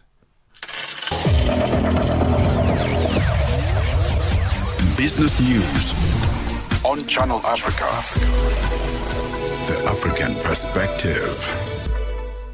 Thanks, Debogo, and good afternoon. South Africa's Reserve Bank Governor, Lesetja Kganyago, says that the central bank's fight against inflation is starting to yield positive outcomes, bringing about relief for consumers facing economic pressures. Kganyago led the bank's forum on an engagement with members of the community in the southwestern townships following the announcement of an interest rate cut by 25 basis points. He says a further relief is expected in line with low inflation, but raised concerns over the global tariff war. We have revised the trajectory of inflation over the next 3 years, and we have revised it. Revised it lower. We expect that inflation will average 3% during the course of this year. There will be months where it will go to 4% and even go up about 4.5%. But the average for this year would be just around 3%. South Africa's automotive sector is bouncing back, with new passenger vehicle sales hitting just over 102,000 units in the first quarter of 2025, the highest in years. This is according to TransUnion's latest Mobility Insights report. The report highlights key market shifts, including a rise in younger, budget-conscious buyers influenced heavily by TikTok and Instagram. While new car sales soar, used vehicle demand is slowing due to competitive pricing on new models. Chief Executive Officer of TransUnion Africa, Lee Naik. Over the course of the last 5 months, we've seen that consumers have become a lot more educated about the purchases they make. In fact, for the first half of last year, we saw that they prefer to stay with used cars for a longer period of time. They started to think less about chasing after a brand new car and asking themselves, can I afford to repay this debt to my bank or my lender? Fitch has downgraded Afreximbank's credit rating to one notch above junk with a negative outlook, citing high credit risks and weak risk management policies. The one-notch downgrade to BBB- comes as the African lender battles to protect its loans from restructuring in Ghana, Zambia and Malawi, claiming that as a multilateral lender, it has preferred creditor status. Fitch pegged Afreximbank's non-performing loans at 7.1% at the end of 2024, while the bank itself reported a first quarter NPL ratio of 2.44%. Ghana's consumer inflation slowed down in May for the first month in a row to its lowest level since February 2022 as inflationary pressures ease across the board. Consumer inflation eased to 18.4% year-on-year in May from 21.2% a month earlier. The government statistician Alassane Idrissou says disinflation was expected to continue in the coming months. Idrissou says the inflation trend witnessed shows sustained deceleration.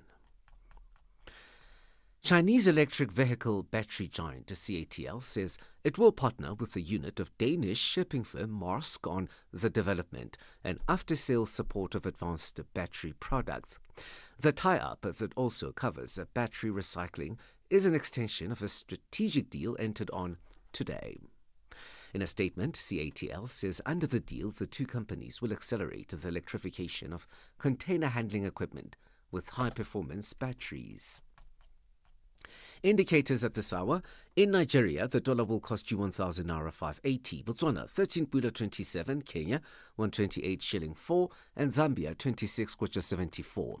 The BRICS countries in Brazil, the dollar will cost you 5 real 66. Russia, 78 rubles 88. India, 85 rupees 58. China, 7 yuan 19. And in South Africa, the dollar will cost you 17 rand 86.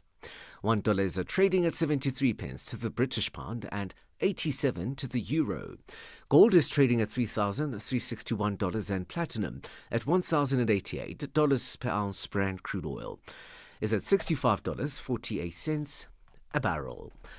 For any business stories you would like to share with us, please send us an email to newsroom@channelafrica.co.za. or call us on +2711 714 4459. For Channel Africa Business in Johannesburg, I'm Thabiso Lohoko.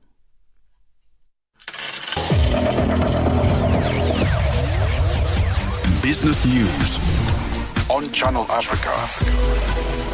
The African Perspective. Connecting Africa to the world. The Upside with Nompumelelo Ngubeni and Tebogo Likoleni. Bringing you Africa's brightest ideas and untold stories. All right, it is 40 minutes after 2 Central African time. We are still in conversation with the multi-award winning US actor, Malik Yoba. I was saying, Malik, growing up, I used to watch you on, all sorts of, but New York Undercover really was the one. And it was such a special time for pop culture and my exposure to US pop culture. I just thought you were just so cool. But tell us, you did something when you were in the country and you held a masterclass for aspirant filmmakers. Tell us about why it was important for you to do that and to what degree is giving back and sharing your expertise important in this field. It was ubtil, right? That term, I am because of you, right? Yeah. And it's similar to a phrase that we would say in the States, we are and so I am. So this idea that my success is predicated on the fact that other people have supported me along the way, and it's important that I stay in that space of helping other folks. And so I came here to screen a documentary that I created called The Real Estate Mixtape, which was the first offering of my company, Yoba Development, where I was able to bring real estate, my love of filmmaking, real estate, and working with young people together. And so that doc chronicles my journey pursuing my first real estate development deal in New York City, where I took young people of color to teach them about the business. So I got to screen it here at the Joburg Film Festival and then do a master class. And the thesis of the class was storytelling is powerful and it drives business. And although I'm using film, which you're familiar with seeing me in, the subject matter was development, right? Real estate and ownership, and how our built environment is oftentimes not built by people that look like us, right? So we work in the film business. The system is not built by us. We don't own it. The music business, the real estate development game. And so how do we educate people to move toward ownership of their lives, of their IP, of their communities? And so that work around using film to teach is important. And that led to my partnership here in South Africa with a company called FracProp, and it's fracprop.co.za if people want to look it up. And that's all about the same idea. How do we create a platform so people could collectively own things, right? Yeah. In fact, my T-shirt, "We Need More Black Billionaires," is something that I really do believe. Yeah, but we can't get there, right, without making $1. Yeah. And we can't get there without education. We certainly can't get there without collaboration. Oh, Malik, we would love to speak to you about all things movies, property. Unfortunately, we're running out of time. What can fans expect to see from your character on Kings of Joburg Season 3? Sexy time, baby. Sexy time. Just as we love it. Me Connie. No, they can expect the best season to date of Kings of Joburg, not because I happen to have joined the cast for it, but because the commitment of the producers and what they wanted to do with the season. But now I think there's the action, there's the sci-fi elements, there's the the mythical nature, the mythology. But I just think it's really good. I mean, obviously great acting, Holisa and Abdul and Llewellyn and Clint Brink and Connie and Cindy. So yeah, I'm just happy to be among my great South African brothers and sisters doing work in their backyard. So it has been an absolute pleasure having you on. Get some rest. Yeah. Thank you for making time for us this afternoon. Thank you. Yeah, thank you. That is Malik Yoba, and he is American actor, multi-award winning. So you want to check out the very latest season of him and Connie Ferguson, yeah? Yeah. It's going to be an exciting one. Engaging in some, what did he say, sexy time? Sexy time. It is now 14 minutes before 3 p.m. Central African time. Don't go anywhere. We've got another conversation coming up next. Zilipendwa na Abedi Jean de la Croix. Uzuri na ukubwa wa kazi yako unatokana na nini? Kwanza kabisa ni kujifunza vitu mbalimbali, lakini pia kuvaa uhalisia wa jamii kile inachopitia, kujifunza vitu vipya, lakini pia kufanya mazoezi na kumshirikisha Mungu katika career yangu ya muziki.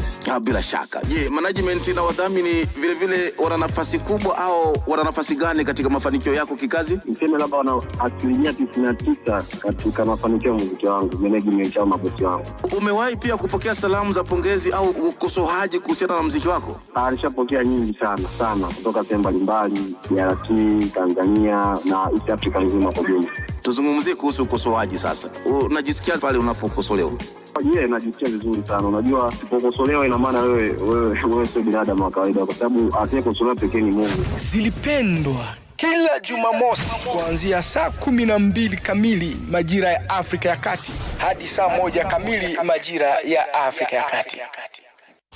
Africa in Business on Channel Africa. The president of the Arab Bank for Economic Development in Africa, BADEA, Dr. Sidi Ould Tah, he is vying for the presidency of the African Development Bank, the AFDB. He positions himself as a fervent defender of economic integration and structural transformation on the African continent. So I do believe that I have a 360 view of the development challenges in the continent with my experience from both the supply side and the demand side. But more importantly, my vision is to bring on board all the stakeholders and to have a holistic approach for the development of the continent and to develop partnership across the continent and outside the continent, bringing all the stakeholders together to work for one goal is to make Africa green for life and livelihood of the African population.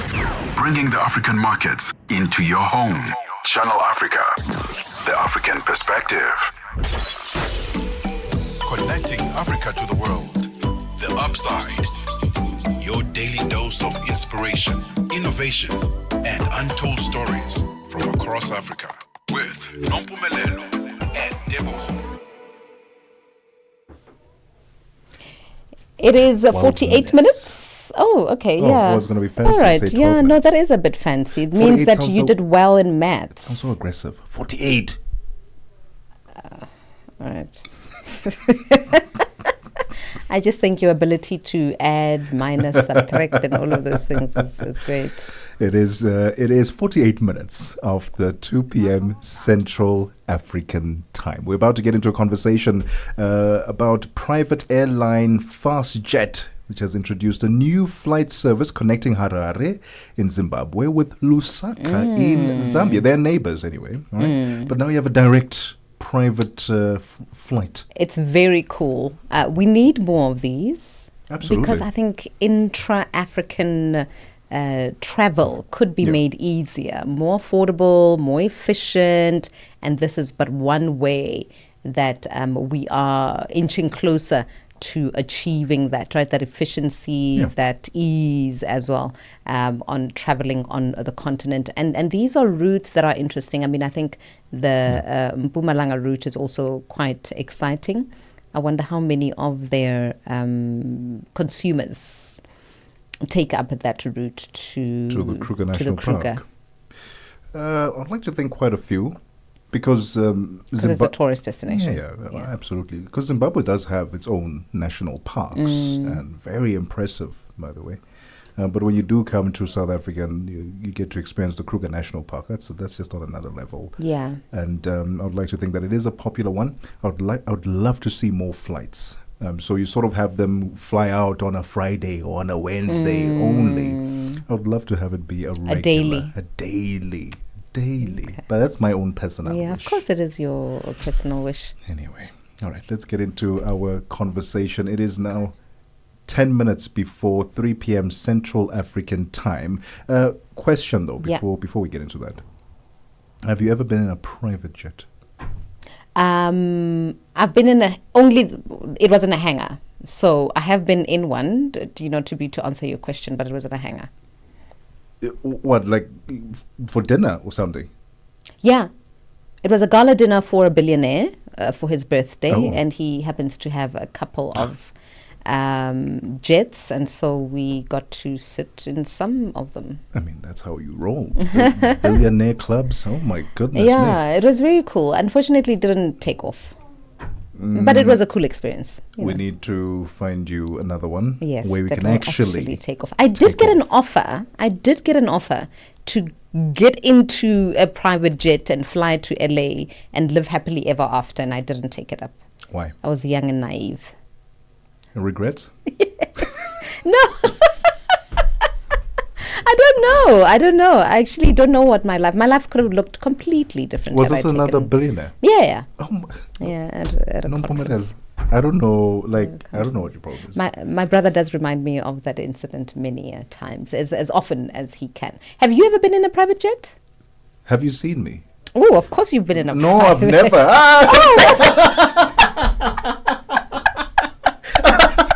No, I'm saying, have you seen me? Have you seen me? Of course, me that's and my security boots? I don't know. No, they'll send me off. No, they wouldn't. They'd see me walking from a distance. I'm like, they no. wouldn't. Stop it. He's here to pump up the tires or something. They really wouldn't. Okay, No, let us know. I Perhaps have our never. listeners have been in a private What jet. an yeah? experience that must be, though. Yeah. We see the movies and we think, wow, what an experience. That must be an amazing experience. But is it really as amazing as it looks? And also the quality of the flight. What about turbulence? I mean, it's smaller than... Yeah.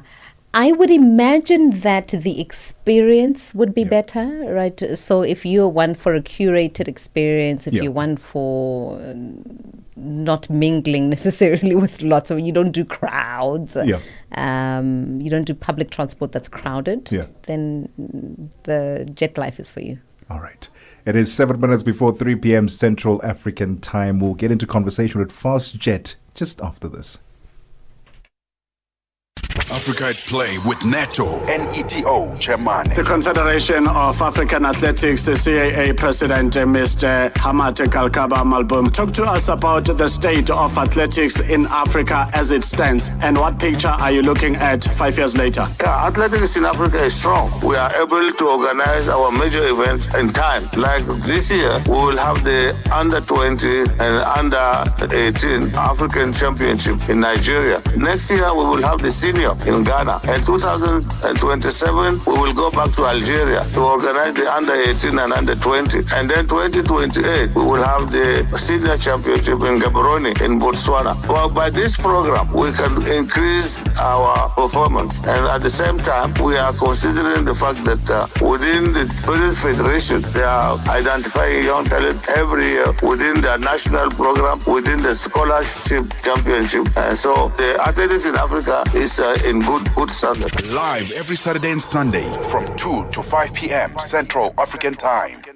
They talk about what Africans say about Africa. It is 5 minutes to 3 Central African time. We're going to rejig the program slightly. Start off with what caught your eye before we get into the conversation around FastJet. What caught yours, sir?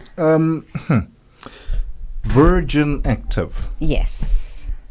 The last standing Virgin Active gym in Soweto closed down this weekend. Oh.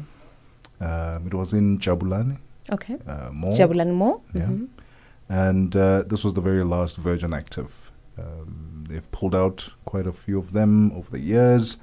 And my thing is, and so the main thing that a lot of people who saw this post were commenting on, they were citing reasons of long-term contracts being very unsustainable for them. In this economy, you do not want to be committing yourself to such a long-term gym contract, especially when month-to-month contracts are available, and the cost of exiting such a long-term contract is very costly. You end up paying equivalent to about a year when you decide to cut your contract short. 100%, and that's quite a bit of money, isn't it? So you decide, it's fine. Let me just keep it.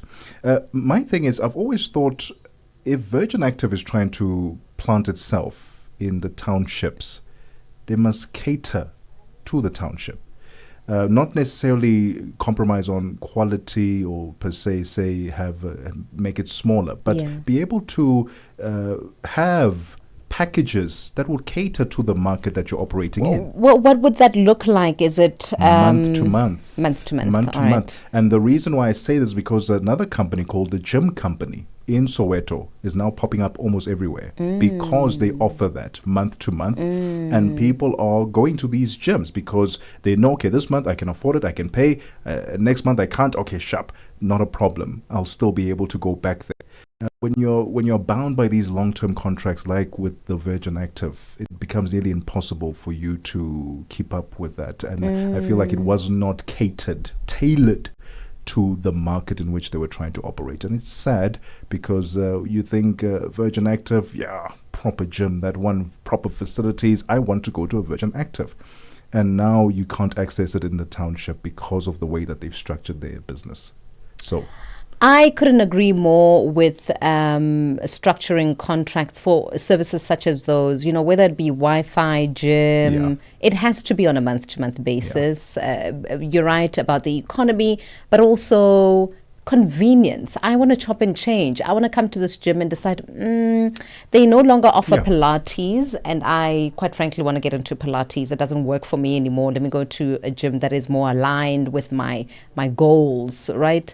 But it is sad to hear that that one branch that was in Soweto has now closed down. Let us know what you make of that. Were you a gym goer, a Virgin Active gym goer in particular?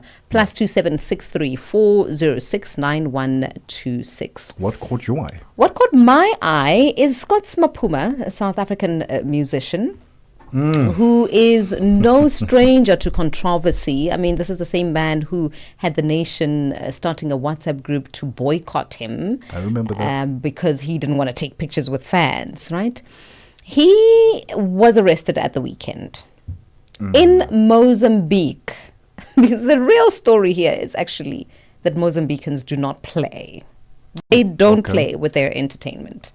The Amapiano sensation was scheduled and booked and paid to perform at a Children's Day festival he was going to headline it in Matola in Mozambique. Now, he didn't make it on time to that festival, and he was arrested for being late. Wait. To a kiddies. He was festival. Arrested for being late. That's right.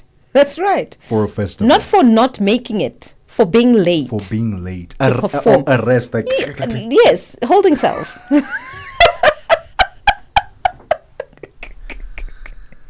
He was arrested, apprehended, jailed for being late to this children's festival. And it is thought that he was late because he started off at a royal event. He made a detour before going to the kiddies. So maybe, he took it a little bit for granted. Yeah. Perhaps. I'm thinking that's what he did, because it's a children's festival. But he was the headline. So can you imagine a bunch of... You do not want to upset children. No, you don't. You really don't. That's the last old people and children.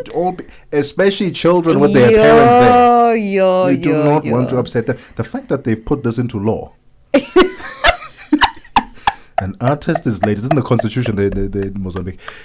If an artist is late for a performance, goes to jail immediately. Is he out? Is he out now? He was in a holding cell, right? Is he out on bail? What's happening? No, he is out. He has shared his apologies. He apologized to fans, claiming that he and his team tried to salvage the situation after missing their flight. He says it's because they missed their flight. They weren't at a royal event, and the Teletubby kids. I wonder if they have forgiven him. But don't upset children. Don't upset children and old people. And Mozambicans, well done to you for taking your entertainment that seriously. Glad we don't have that in South Africa, because all of them would be in jail right now. Not all of them. A lot of them. It's 3 p.m. Central African Time. Joelle Muteba has your news. SABC News. The African Perspective. Thank you, Deborah. Top stories: Asawa Ivory Coast opposition leader excluded from the country's final list of presidential candidates, and Nigeria's defense chief calls for the country's borders to be completely fenced. Good afternoon. Ivory Coast opposition leader and former Credit Suisse chief Tidjani Thiam has been excluded from the country's final list of presidential candidates. This renders him ineligible to contest in October's election. Mabu Buloka has the story. 62-year-old Tidjani Thiam told Reuters in April he will not drop his presidential bid despite a court ruling that his name be struck from the list due to his French nationality at the time of registration. The Electoral Commission's decision risks reviving tensions in a country that emerged from more than a decade of civil war in the early 2000s. The conflict was partially fueled by disputes over nationality and electoral eligibility. The 62-year-old was elected as a leader of the PDCI, the main opposition party in the world's top cocoa-producing nation, in December 2023. Thiam has labeled his removal from the electoral roll by the Independent Electoral Commission as a sad but telling example of Ivory Coast's abandonment of democracy. Nigeria's defense chief has called for the country's borders with its 4 neighbors to be completely fenced to curb the entrance of armed groups amid escalating insecurity. This is the first time a top Nigerian official has publicly suggested such a measure. Nigeria's military has been strained by widespread security issues, particularly a 16-year insurgency in the northeast led by Islamist militant group Boko Haram and its offshoot Islamic State West Africa province. Security forces and civilians have been attacked and killed, and tens of thousands of people have been displaced. Nigeria borders Niger Republic, Cameroon, Benin and Chad, which are all grappling with escalating militant campaigns across the Sahel. Doctors Without Borders has called for urgent aid to support Sudanese refugees fleeing to Chad. The humanitarian situation at the border between Chad and Sudan has again reached a tipping point. An estimated 40,000 Sudanese refugees have arrived in the Chadian town of Tine since April. Chad is already hosting over 1 million refugees, including more than 800,000 Sudanese who have arrived since the conflict began over 2 years ago. MSF's Pietro Maria Cortez explains. Majority of the people that we saw crossing the Cape, they arrived in extremely bad situation, and the situation in Chad at the moment is far from being perfect, with an hosting system that is basically unexisting. Take as a starting date the beginning of the war in Sudan 2 years ago. We're talking about 800,000 Sudanese who fled the country. If we go a bit less further in time, then we can estimate around 70,000 new refugees that reached Chad, of which around 40,000 arrived in Wadi Fira. So if we talk about the transit camp where MSF is currently operating, nowadays we have around 18,000 people being there. Nobody in South Africa seems to know where Tiger is. The 42-year-old from neighbouring Lesotho, whose real name is James Neo Dzwaedi, has evaded a police manhunt for the past 4 months. Detained after being accused of controlling the illegal operations at an abandoned gold mine near Stilfontein in South Africa, where 78 corpses were discovered underground in January, Tiger escaped custody. 4 policemen alleged to have aided his breakout are out on bail and awaiting trial, but authorities appear no closer to learning the fugitive's whereabouts. And finally, the head of the International Red Cross says what is happening in Gaza surpasses any acceptable legal, moral and humane standard. Mariana Spolaric's remarks follow the killing of dozens of Palestinians trying to reach the US and Israeli-backed aid and distributions since Sunday. Spolaric has told the BBC that humanity is failing in Gaza. We cannot continue to watch what is happening. It's surpassing any acceptable legal, moral and humane standard. The level of destruction, the level of suffering, but more importantly, the fact that we are watching a people being entirely stripped of its human dignity should really shock our collective conscience. Recapping the top story this hour, Ivory Coast opposition leader and former Credit Suisse chief Tidjane Thiam has been excluded from the country's final list of presidential candidates. This renders him ineligible to contest in October's election. For any news stories you would like to share with us, please do send an email to newsroom@channelafrica.co.za or call us on +27 11 714 4459. For Channel Africa News, I'm Joelle Muteba. SABC News. The African Perspective.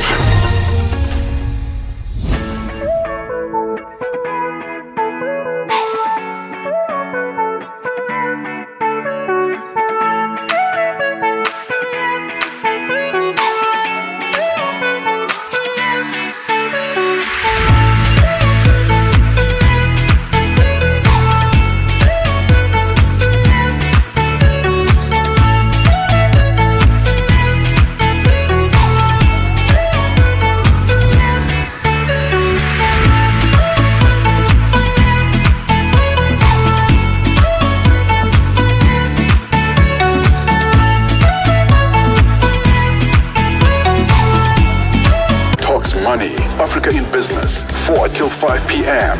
5 till 6. We put on a little bit more color. Vuesd Afrique with Joelle Muteba. We go to East and Central Africa and find Darubinia Africa with I Am Shakif. Madapiri gives us some life. Zochitika, 7 till 8 p.m. Maria Mokumalo comes in 8 till 9. We get some Lucifer knowledge.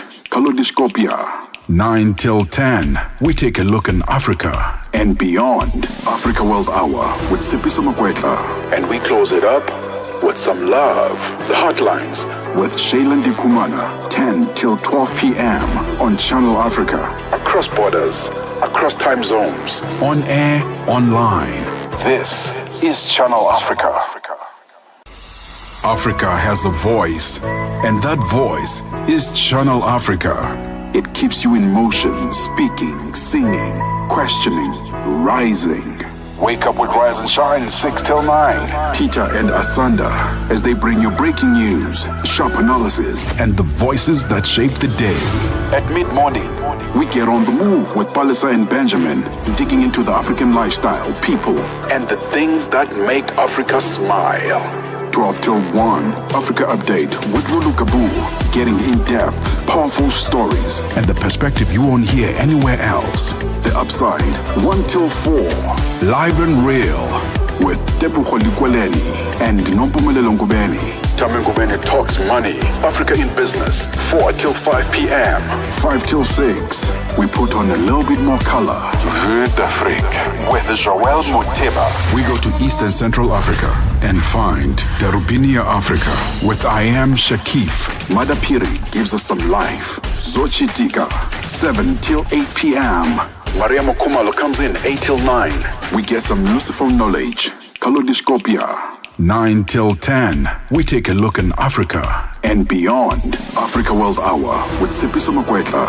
And we close it up with some love. The Hotlines with Shailen Dikumana, 10 till 12 p.m.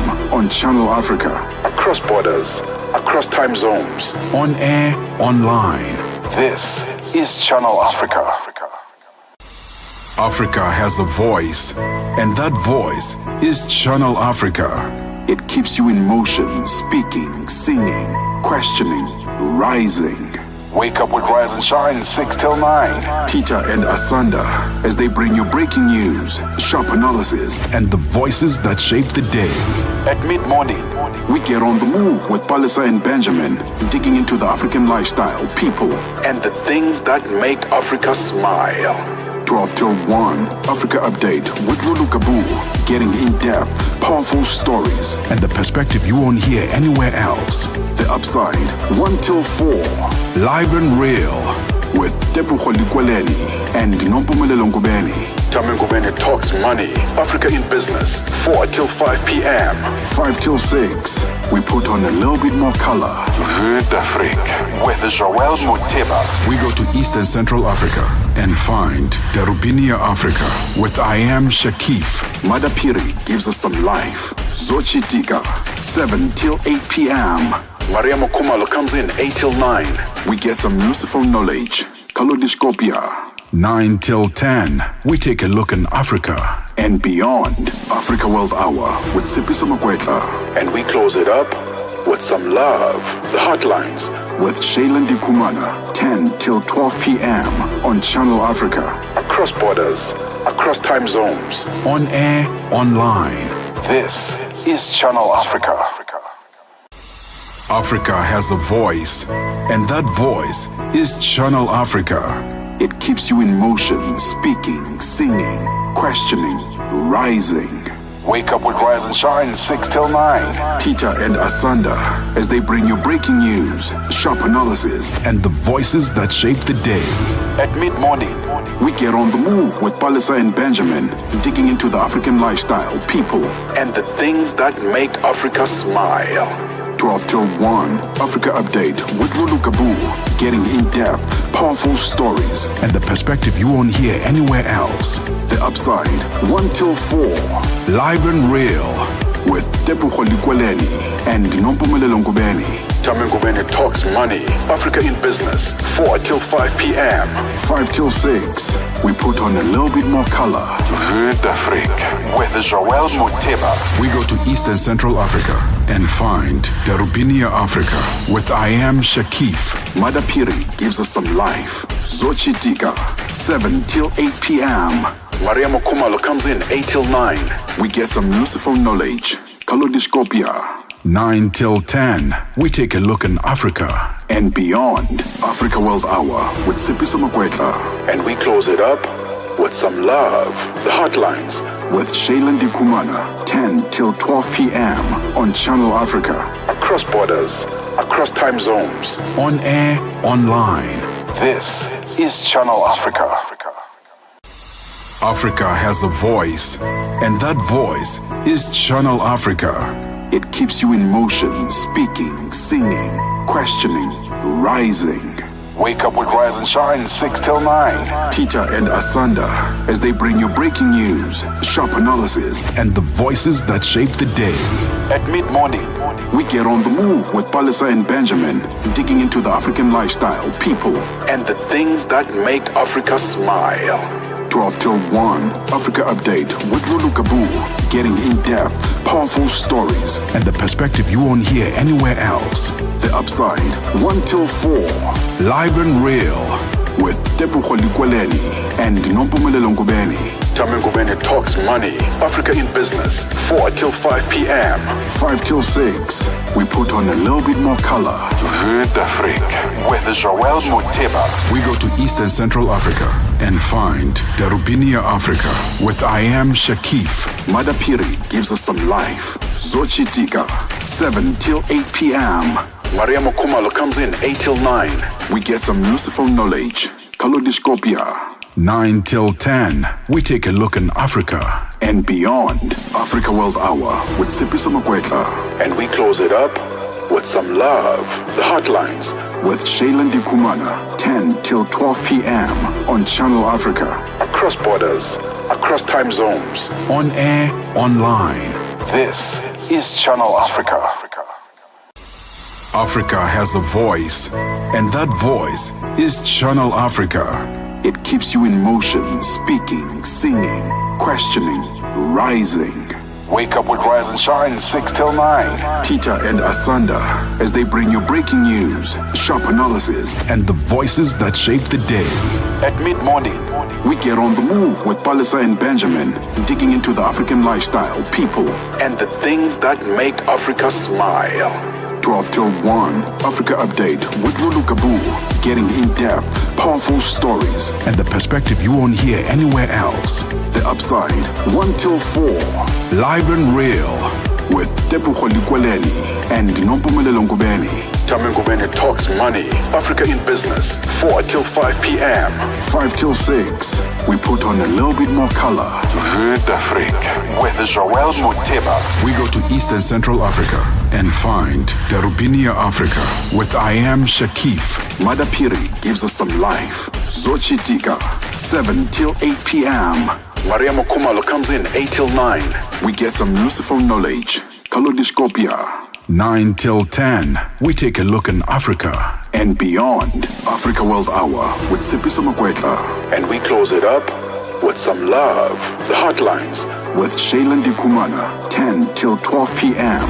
on Channel Africa. Across borders, across time zones, on air, online. This is Channel Africa. Africa has a voice, and that voice is Channel Africa. It keeps you in motion, speaking, singing, questioning, rising. Wake up with Rise and Shine 6 till 9. Peter and Asanda as they bring you breaking news, sharp analysis, and the voices that shape the day. At mid-morning, we get on the move with Palisa and Benjamin, digging into the African lifestyle, people, and the things that make Africa smile. 12 till 1, Africa Update with Lulu Kabu, getting in-depth, powerful stories, and the perspective you won't hear anywhere else. The Upside, 1 till 4, live and real, with Tepu Kholikweleni and Nompumelelo Ngubeni. Tame Ngubeni talks money, Africa in business, 4 till 5 p.m. 5 till 6, we put on a little bit more color. Vuesd Afrique with Joelle Muteba. We go to East and Central Africa and find Darubinia Africa with I Am Shakif. Madapiri gives us some life. Zochitika, 7 till 8 p.m. Maria Mokumalo comes in 8 till 9. We get some useful knowledge. Kaleidoscopia. 9 till 10, we take a look in Africa and beyond. Africa World Hour with Sipiso Makwetla. And we close it up with some love. The Hotlines with Shailen Dikumana. 10 till 12 p.m. on Channel Africa. Across borders, across time zones, on air, online. This is Channel Africa. Chevron Epstein. Chevron, or is it Chevron? Good afternoon. I don't know which one. Good afternoon. No, it's Chevron, but Chevron sounds good. I love that. Apologies for that, Chevron. Thank you so much for joining us this afternoon. Perhaps let's start with you telling us what motivated the Real Madrid Foundation to expand its footprint and educational football program to South Africa. The short answer is talent. There's a lot of talent in South Africa. Soccer is sort of, underpinned in every single society. Yeah. And there's just an abundance of it, and none of it is going anywhere other than staying in South Africa. And what big brands need is talent.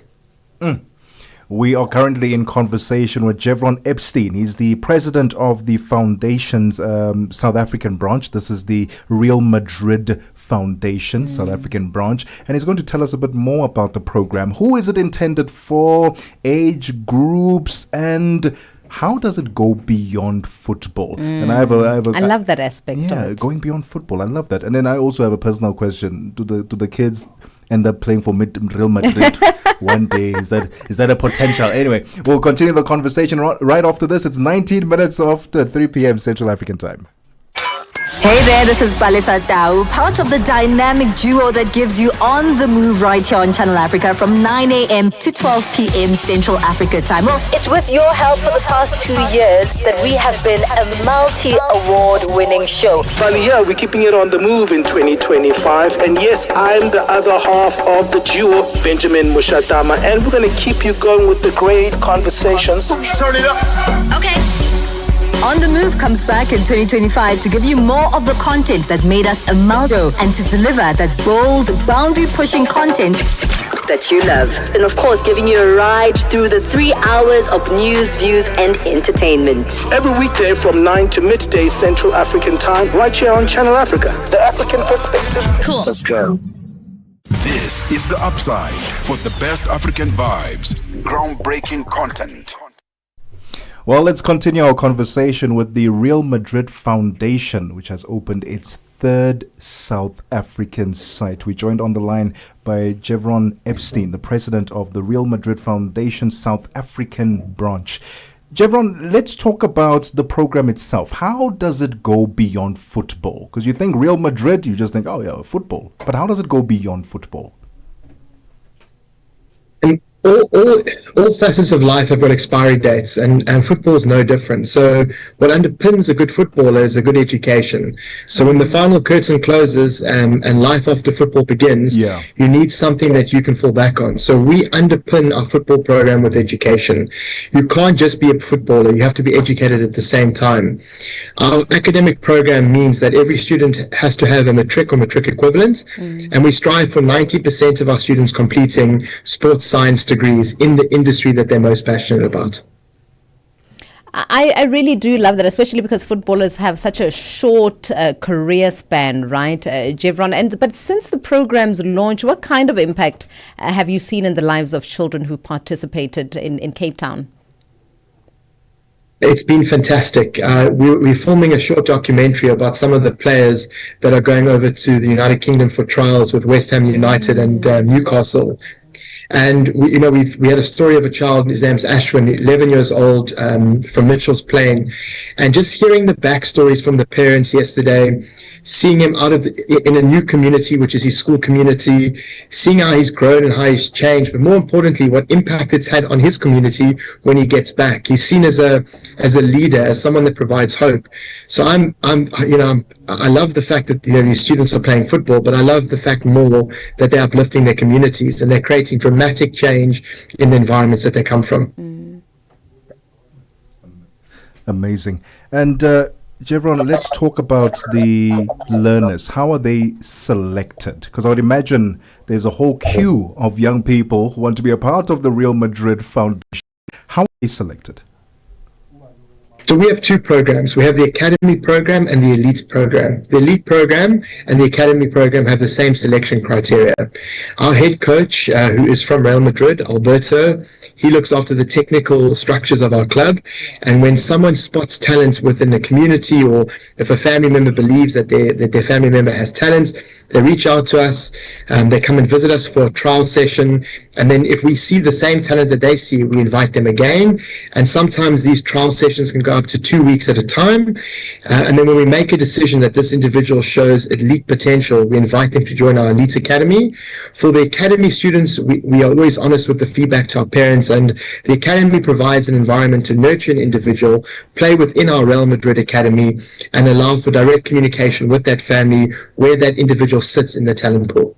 I mean, we did mention that you work with under-resourced communities and children from those communities. Tell us about the bursary options. What are the various options and how are they awarded? The bursary are awarded specifically on academic capability. So you don't only have to be a very good footballer, you could be an average footballer with a great intellect. So we look at academic bursaries for those players. We then have full football bursaries. Our facilities all have gyms, they have private conditioning, there's nutritional specialists that work with these youngsters. So we ensure that it's the right fit of the environment for the individual that joins us. And then we give anything from full academic bursaries to full football bursaries, all the way down to partial bursaries between 30 and 50%. It also depends on the need analysis of the family. In unserved environments, we specifically go in at full-fledged bursaries, which includes everything from transportation to clothing, as well as trips abroad for these students to be able to go and profess their talents. And Jevron, which age groups does the foundation cater to? So this year we're specializing in focusing from under 6 to under 14, and from next year we will include under 16 to open. So this year specifically it's grassroots talent that we're looking for, raw individualized opportunity for these youngsters to join our program from an early age. As of next year we'll open up from under 16 to open, as well as the establishment of our own LFA clubs. And just looking ahead, Jevron, what are some of the goals for the educational football program in South Africa? So if I had to have my vision board up, it'd be 100% pass rate for every single student that joined us, with 100% pass rate into degrees. Our partnership with ETA, which is a long-standing higher institution here in South Africa, allows all of our students to progress into sports science, sports coaching, and sports management degrees. So we would like to see 100% of our individuals coming through the academy graduating with degrees, not necessarily a schooling qualification. And then what we would like to see is we'd like to see at least 30 of our individuals playing overseas, whether it's Europe, whether it is in Spain, whether it's in America, or even the Middle East. And we want our talent to be exported so they can come back and be the icons that South Africa needs. And Jevron, how has the buy-in been from parents and community since the foundation has established itself in South Africa?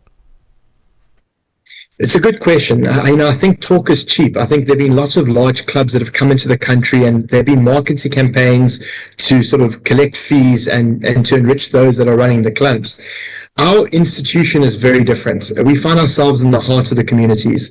Our technical director from Real Madrid spends his Fridays and Saturdays coaching for free and underserving schools in our communities. And I think the community can really understand that our objective is linked to their objective. If we are able to find the talent and to send the talent abroad, and that is our primary objective, and I unashamedly say so, is that our primary objective is to send the talent abroad and not keep them here in South Africa for various reasons. Have there been any that have gone through the full program in your Cape Town branch that you can tell us about, who've actually been exported abroad? So you can't speak like that. No. Yeah, so not. You know what? You're right. Not in a time of human trafficking that have been sent abroad. 100%. So we have 3 phenomenal talents going on a trip in August to the UK, and they're going to be they'll be trialed at 6 different Premier League teams. We're also going to go over to Ireland and see some of their football clubs, and these 3 have already been earmarked. However, the foundation has also attracted outside talent. So we have 2 Ghanaians joining us later this year as well. Wonderful. And I think, all we need is, Ashwin or any of the individuals that are going across to the UK now to state their claim, and, the program will speak for itself. What I'm exceptionally proud of is the academic results of these students. So they've come in from a base level assessment to where they started to where they are now. All of them have increased. All of them are in better positions than they were at. And all of them have the privilege that they deserve. So I'm exceptionally excited to see what happens in our country if you actually nurture the talent that we have, provide them in a safe environment, give them the life skills and psychological support that they need, and then set them free on a global stage. And Jevron, the importance then of mentorship during this program. It's sort of at the center of what we do. You'd be naive to think that you can take someone from a sort of an underserving environment and put them into an elite environment and think that everything's going to be okay. These are young children. These are children at the age of 11, 10, 12 years old who are leaving their home, living in a space where they live, breathe, and sleep football, soccer. So obviously there's a huge focus on psychological safety, psychological understanding, relationship creation, specifically with the family members surrounding this as a family unit. Also, obviously, the stories behind these individuals is that life hasn't been easy. So you have to unpack all of that. And what we explain from day one is that what will define you in the future is what you can let go of today. And I think there's a huge portion of psychological understanding for these individuals, which comes first. Second comes nutrition. Third comes condition. And fourth comes talent. There's an abundance of talent, but if the first 3 aren't met, unfortunately, you will never be able to succeed. Jevron, for those who are interested in getting enrolled to next year's program, how do they reach out to you? realmadridfoundation.co.za, or you can just contact on our social media. We have found 2 of our best players just by parents reaching out on our social media platform, whether it's Instagram or Facebook. But you can contact info@realmadridfoundation.co.za if you want some more information.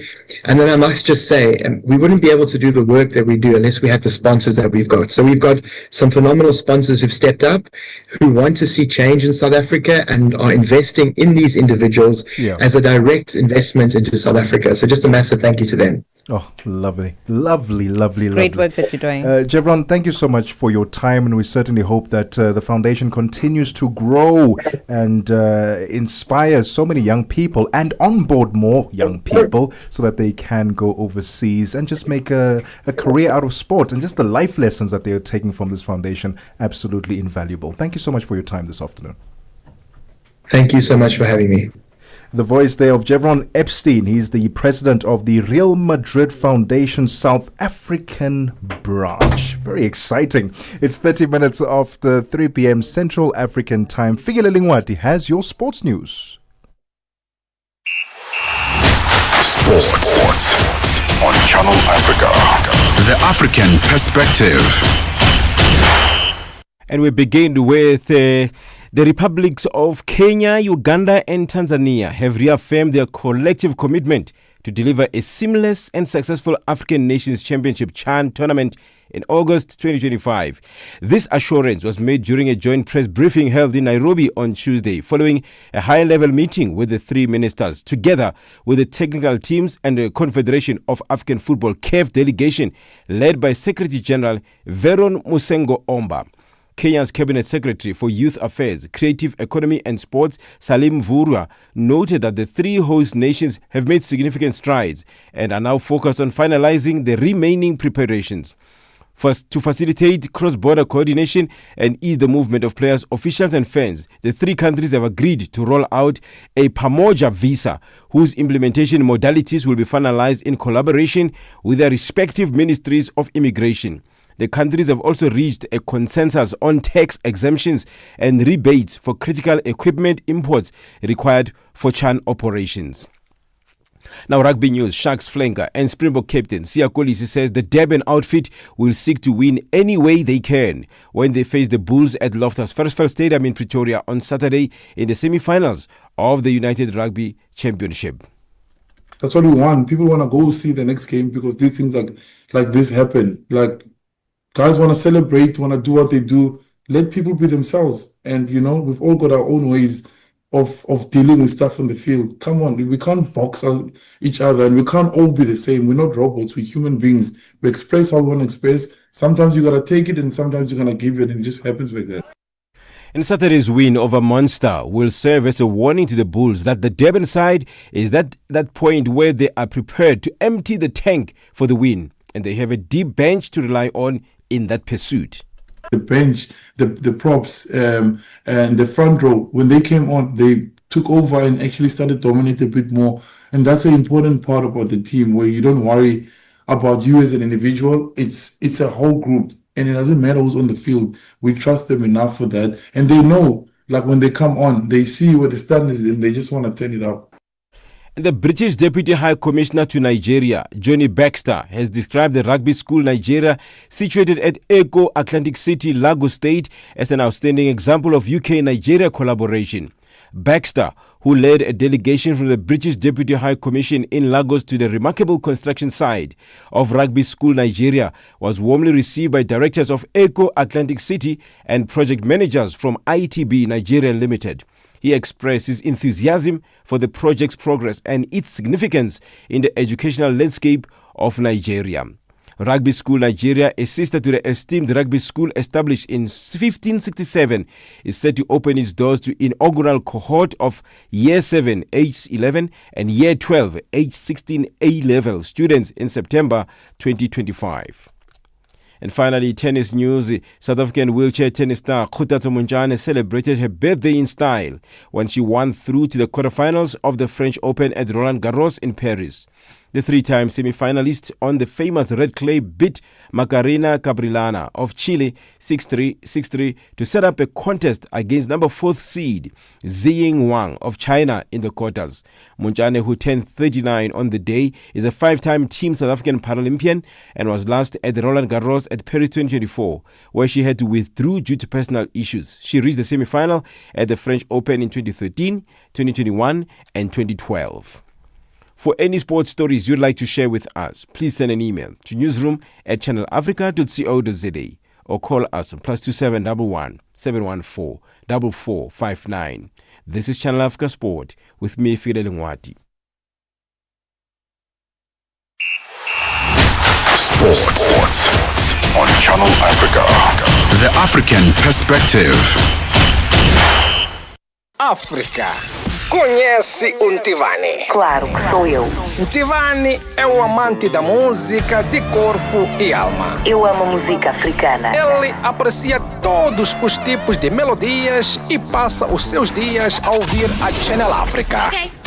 Adivinha só, a Channel Africa quer ajudar o Ntivani e os amantes da música em todo o lado a descobrir ainda mais música incrível. Por isso, a Channel Africa está a convocar artistas africanos a submeterem as suas músicas. Músicos, lembrem-se de nos dar todas as informações relevantes no music@channelafrica.co.za. As submissões são a vossa oportunidade de ser ouvidos, mas não garantem inclusão na lista. Todas as submissões serão cuidadosamente analisadas para verificar se cumprem os requisitos da nossa estação. Canal África, a perspectiva africana. It is now 36 minutes after 3 p.m. Central African Time. Let's head on over now to the man of the moment with the golden voice, Thabiso Lehuku, with business news.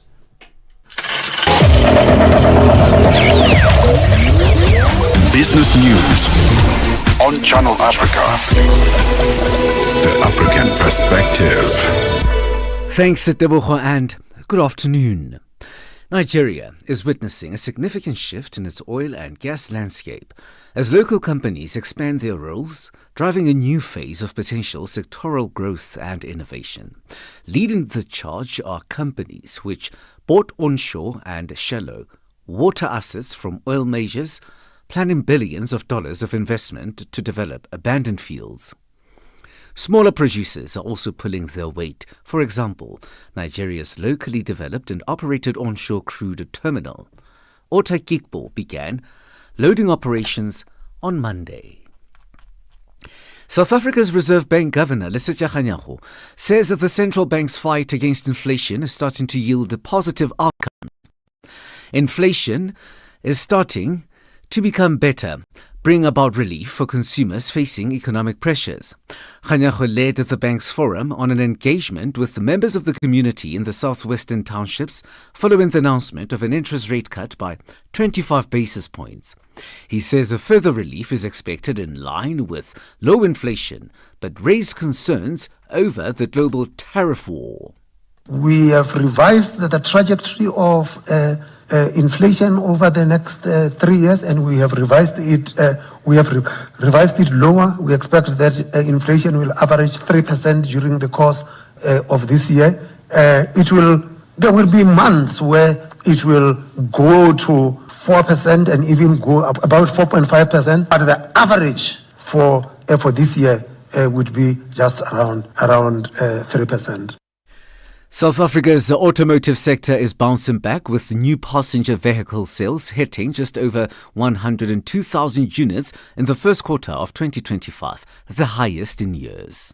This is according to TransUnion's latest Mobility Insights report. The report highlights key market shifts, including a rise in younger, budget-conscious buyers influenced by TikTok and Instagram. While new car sales soar, used vehicle demand is slowing due to competitive pricing on new models. Chief Executive Officer of TransUnion Africa is Lee Naik. Over the course of the last 5 months, we've seen that consumers have become a lot more educated about the purchases they make. In fact, for the first half of last year, we saw that they prefer to stay with used cars for a longer period of time. They've started to think less about chasing after a brand new car and asking themselves, can I afford to repay this debt to my bank or my lender? Fitch has downgraded Afreximbank's credit rating to one notch above junk status with a negative outlook, citing high credit risks and weak risk management policies. The one-notch downgrade to BBB- comes as the African lender battles to protect its loans from restructuring in Ghana, Zambia and Malawi, claiming that as a multilateral lender, it has preferred creditor status. Fitch pegged Afreximbank's non-performing loans at 7.1% at the end of 2024, while the bank itself reported a first-quarter NPL ratio of 2.44%. The dollar wobbled against most major currencies as investors grappled with President Donald Trump's tariff negotiations with the key trading partners, especially China, ahead of a batch of economic data. The Trump administration has given a deadline for countries to submit their best offers on trade. The same day, duties on imported steel and aluminium doubled.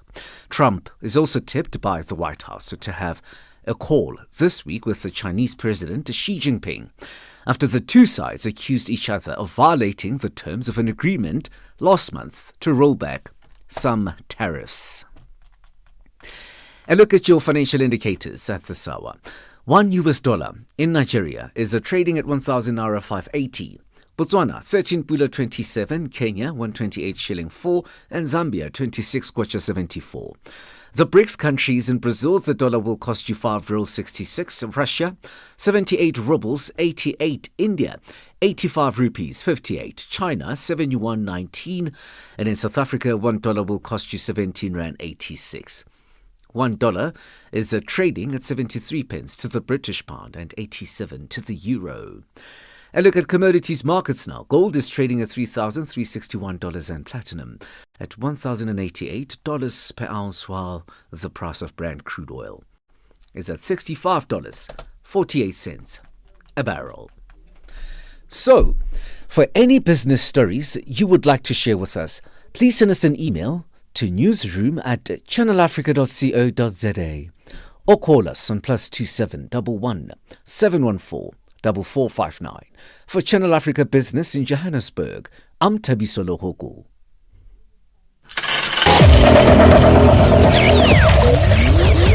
Business news on Channel Africa. The African perspective. No matter where you are, Channel Africa is always with you. It's a blessing kujenga family ni sumu kwetu ni kupeleka Mpumalanga na hisi njozi nipo naye bango tujozi pingo naye hakuna chozi nikiwa naye vile tulipatana naye ni kweli tumeshibana naye. Africa has a voice, and that voice is Channel Africa. It keeps you in motion, speaking, singing, questioning, rising. Wake up with Rise and Shine 6 till 9. Peter and Asanda as they bring you breaking news, sharp analysis, and the voices that shape the day. At mid-morning, we get on the move with Palisa and Benjamin, digging into the African lifestyle, people, and the things that make Africa smile. 12 till 1, Africa Update with Lulu Kabu, getting in-depth, powerful stories, and the perspective you won't hear anywhere else. The Upside, 1 till 4, live and real, with Tepuho Likweleni and Nompumelelo Ngubeni. Tame Ngubeni talks money, Africa in business, 4 till 5 p.m. 5 till 6, we put on a little bit more color. Vuesd Afrique with Joelle Muteba. We go to East and Central Africa and find Darubinia Africa with I Am Shakif. Madapiri gives us some life. Zochi Tika, 7 till 8 p.m. Maria Mokumalo comes in 8 till 9. We get some useful knowledge. Kalodiscopia. 9 till 10. We take a look in Africa and beyond. Africa World Hour with Sipiso Makwetla. And we close it up with some love. The Hotlines with Shailen Dikumana. 10 till 12 p.m. on Channel Africa. Across borders, across time zones. On air, online. This is Channel Africa. Africa has a voice, and that voice is Channel Africa. It keeps you in motion, speaking, singing, questioning, rising. Wake up with Rise and Shine 6 till 9. Peter and Asanda as they bring you breaking news, sharp analysis, and the voices that shape the day. At mid-morning, we get on the move with Palisa and Benjamin, digging into the African lifestyle, people, and the things that make Africa smile. 12 till 1, Africa Update with Lulu Kabu, getting in-depth, powerful stories, and the perspective you won't hear anywhere else. The Upside, 1 till 4, live and real, with Tepu Kholikweleni and Nompumelelo Ngubeni. Tame Ngubeni talks money, Africa in business, 4 till 5 p.m. Before 4, my word, Central African time. Mm-hmm. Oh my goodness, we're almost done. Yeah. Less than 15 minutes. We're there. We're almost there. But before we head out, we've got a conversation, an important one. We alluded to it earlier about FastJet's new route. There's a new way to fly between Zimbabwe and Zambia. Private airline FastJet has launched a direct route between Harare and Lusaka, boosting connectivity in the region. Joining us is Nunurai Ndawana, Corporate Affairs Manager at FastJet. Nunurai, thank you so much for your time and welcome to the Upside. Afternoon. How are you? Thank you for having me. We are fantastic. Lovely having you on the show. Let's talk about it. Why did FastJet choose to launch this Harare-Lusaka route? Oh, wow. Okay. Thank you so much. So, the FastJet new route from Harare to Lusaka, which was launched on the 9th of April, it came about after we had to review and look at the opportunities that were there in the market, and it so presented the Lusaka route, because at present we were only operating in two countries, which is Zimbabwe and South Africa. So connecting Harare, Bulawayo, Victoria Falls with Johannesburg. So we pretty much said, okay, what we are doing going south, can we do the same going up north? Mm-hmm. So that's how we got to create and introduce the new route from Harare to Lusaka. And what results has it yielded? Have you seen a great uptake in the new offering?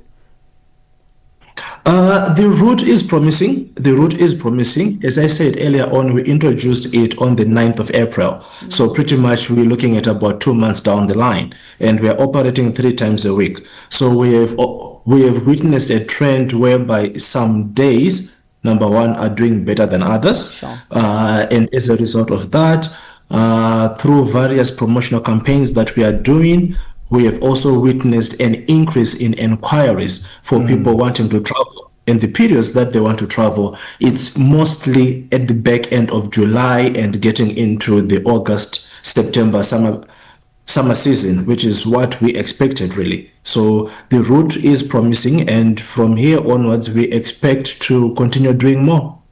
This particular route, Harare to Lusaka, how often does the aircraft fly out? Is it scheduled for? Is it a daily thing? Is it once a week? How often? Okay, so I can tell you it's not once a week. It's presently 3 times a week, available on Mondays, Wednesdays, and Fridays. And I like how you put it across the jet. To it. So that particular route is operated by our Embraer ERJ-145 aircraft, which is an ultimate commercial jet experience. Aha. So tell us about the Embraer E145 in terms of the comfort level and the service when flying on it.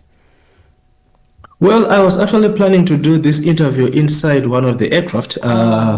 Just to demonstrate the level of comfort. It's a 50-seater aircraft with a configuration of 1 and 2 seats abreast. Very comfortable, suitable, and perfect for regional flights. So this is the kind of aircraft that you would ideally see for what are called shuttle flights worldwide. Anything from 30 minutes to just over 2 hours, 2.5 hours. So that is the aircraft that we operate. You depart Harare at 6 a.m. in the morning, and at 6:50 you are already in Lusaka. Wow. So we call it breakfast in Harare and breakfast in Lusaka, because both times, by the time you land, you are in Lusaka or in Harare just in time for breakfast. Yeah. Nunurai, who are the target passengers? Business, leisure, or a bit of both? Okay, so at FastJet, we have one of our taglines which says FastJet for everyone.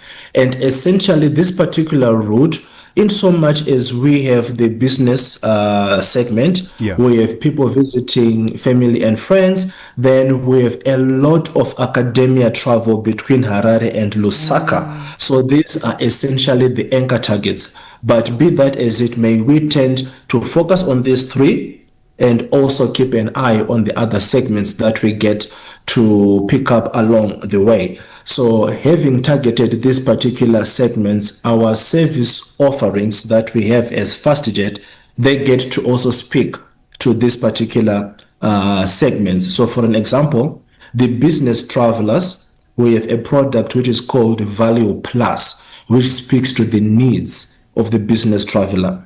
Then for the academia and anyone in between, we have a Value Flex, which is a middle ground product. Then for everyone, pretty much people who are going for leisure, visiting family and friends, or going to Lusaka or to Harare for groove or shopping, we have a package, a fare class called Value. It's a basic value fare ticket. So these are the products that we have to speak to these particular segments. Nunurai, oftentimes when we have conversations around travel on the continent, it becomes really clear how difficult intra-African travel is from an expense perspective, but also logistically, right? In what way then is FastJet making connectivity on the continent easier with these new routes? Okay, so from a connectivity standpoint, what we have done as FastJet, we currently operate and connecting 3 countries in Southern Africa, which is Zimbabwe, South Africa, and in Zambia. How we have addressed that connectivity challenge, let me give you an example of someone who flew from Lusaka and landed in Harare at 8:20 in the morning. That particular person can connect immediately in the morning down to Johannesburg or off to Victoria Falls. So this connection addresses 2 particular travel elements: business going down to Johannesburg or going to Victoria Falls for leisure, which is the tourism aspect. So what we have done at present, we operate and connect 6 different cities, starting in Zambia, which is Lusaka. Then in Zimbabwe, we have Harare, Bulawayo, and Victoria Falls. Then in South Africa, we have Johannesburg, and finally Nelspruit Kruger, Mpumalanga. Nunurai, pricing is always a concern for flyers. They want to know how much it costs. How are you keeping the prices competitive in the regions that you are flying FastJet to? All right. Okay. So as FastJet, our business model, we are a value-based airline, which means we strive to provide the market with value. Having said that, we use a concept which is called dynamic pricing model. So there is no one fixed set price across any other day, any other time, any other flight. But be it as it may, we have done our best to ensure that our prices, they are competitive and they are aligned with the regional prices that are available. So we do strongly believe that our prices are fair, and at the same time, they get to keep us in business as well, ensuring that you will get to travel home or for holiday come Christmas. Nunurai, any expansion plans that you are at liberty to share with us? We are always looking at several options to expand, but nothing that I am in a position to share final details at this present moment. But we are looking at various options, be it in domestic Zimbabwe and within the region. All I can say at this point in time is watch this space. Oh, I love it. And Nunurai, making a booking, we want it to be convenient as customers, as flyers. How do we go about making a booking for a FastJet aircraft?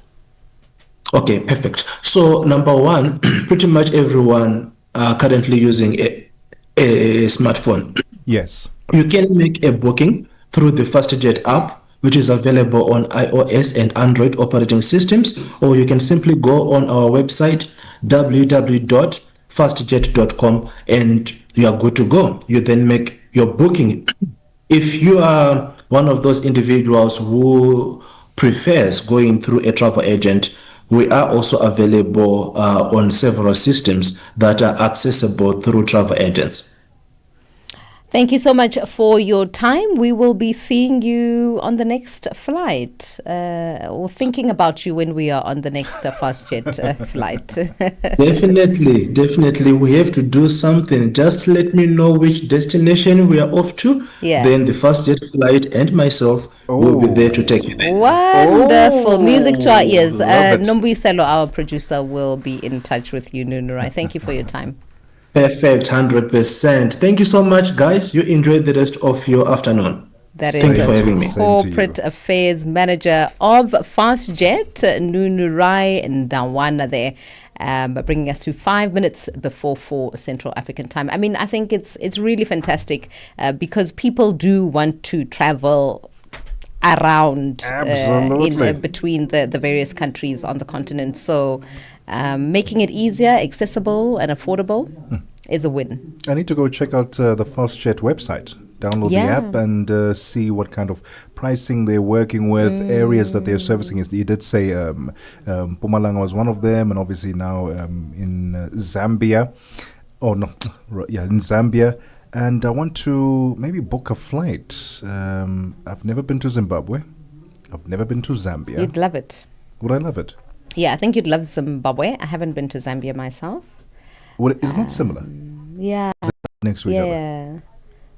Zim is like being in Pretoria. Like I don't know. Pretoria? It reminded me very much of which side of Pretoria? Mami Lord.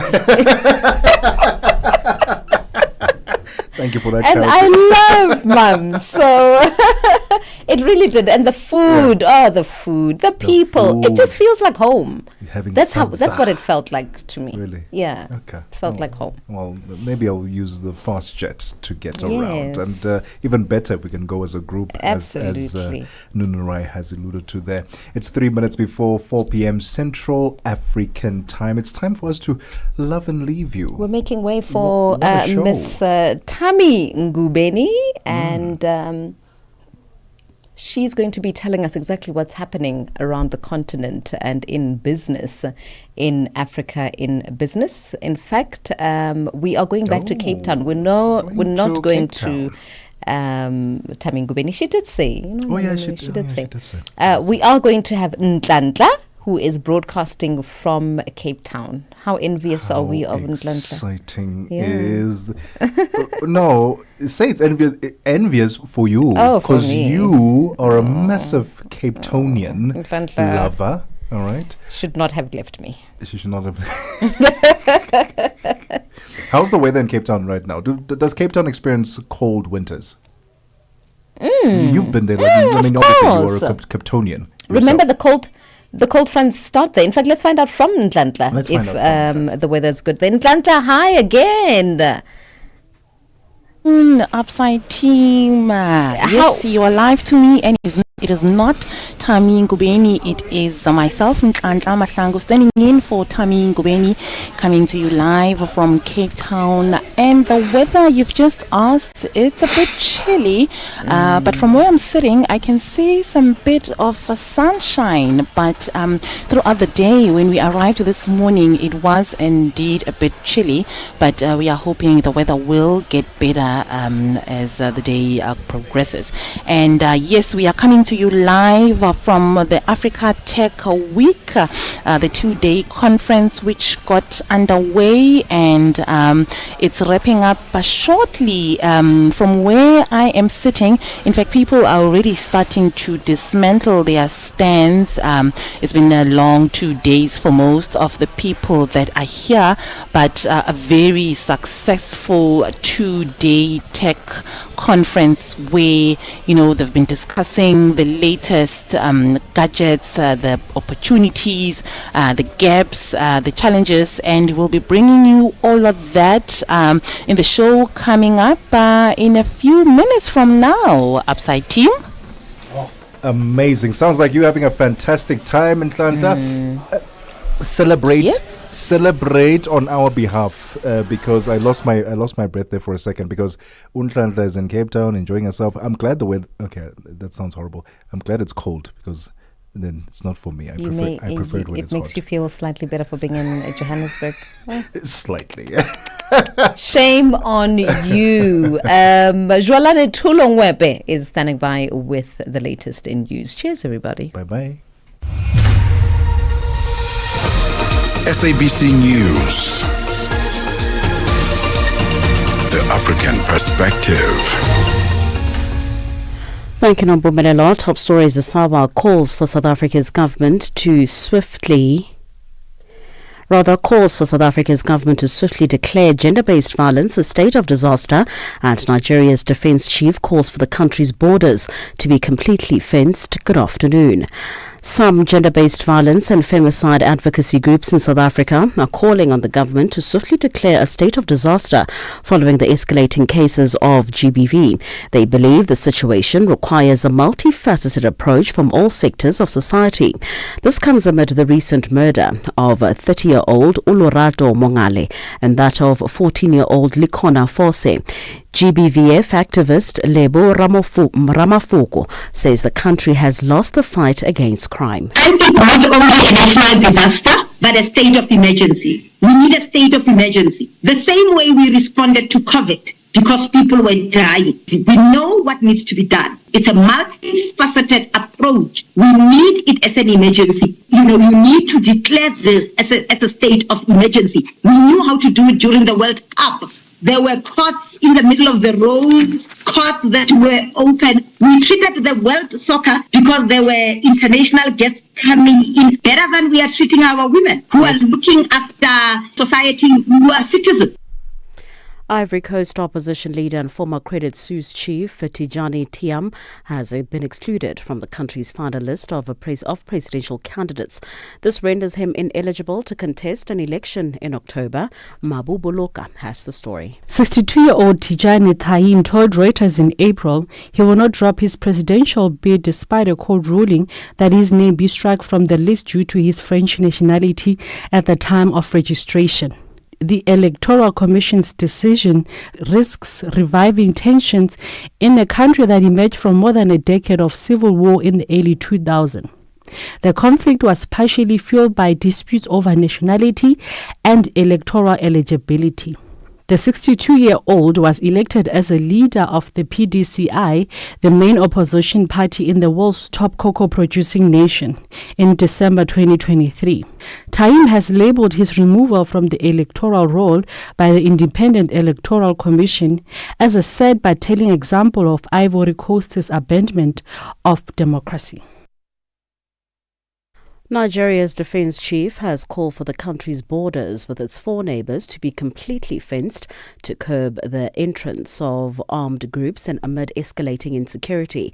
This is the first time a top Nigerian official has publicly suggested such a measure. Nigeria's military has been strained by widespread security issues, particularly a 16-year insurgency in the northeast led by Islamist militant group Boko Haram and its offshoot Islamic State West Africa province. Security forces and civilians have been attacked and killed, and tens of thousands of people have been displaced.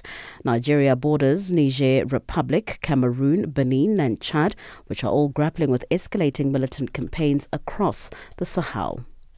Nobody in South Africa seems to know where Tiger is, the 42-year-old from neighbouring Lesotho, whose real name is James Neo Tswayedi, has evaded a police manhunt for the past 4 months, detained after being accused of controlling the illegal operations at an abandoned gold mine near Stilfontein in South Africa, where 78 corpses were discovered underground in January. Tiger escaped custody. 4 policemen alleged to have aided his breakout are out on bail and awaiting trial, but the authorities appear no closer to learning the fugitive's whereabouts. And finally, 3 bombs dating back to the Second World War are due to be defused in the German city of Cologne today. The city is evacuating more than 20,000 people from a large area in the city centre. The BBC's Paul Moss has the story. It was one of the most bombed cities in Europe. Britain and the United States carried out more than 200 air raids on Cologne during World War II. Now, 80 years after the conflict ended, building work on the River Rhine has uncovered 3 bombs which remain potentially active. Offices and shops have had to close within a 1-kilometre radius, traffic and trains diverted. It's not the first time unexploded devices have been found in Cologne, but this is the biggest evacuation they've caused. Recapping the top story this hour, some gender-based violence and femicide advocacy groups in South Africa are calling on the government to swiftly declare a state of disaster following the escalating cases of GBV. For any news stories you would like to share with us, please do send an email to newsroom@channelafrica.co.za or call us on +27 11 714 4459. For Channel Africa News, I'm Jolani Tulongwebe. SABC News. The African Perspective.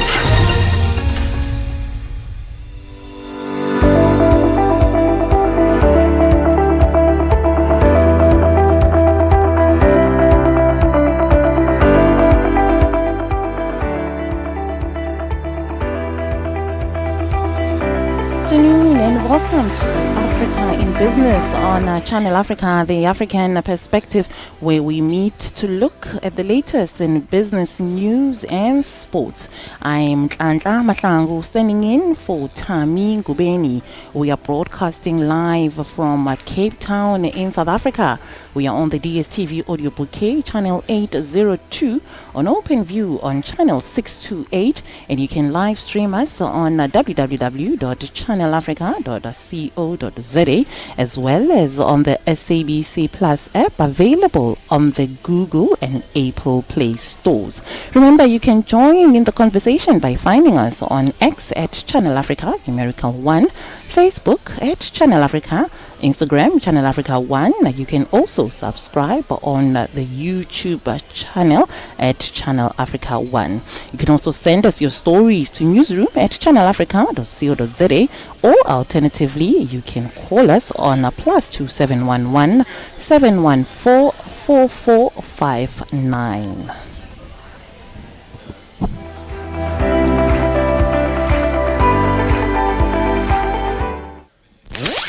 Connecting Africa to the world.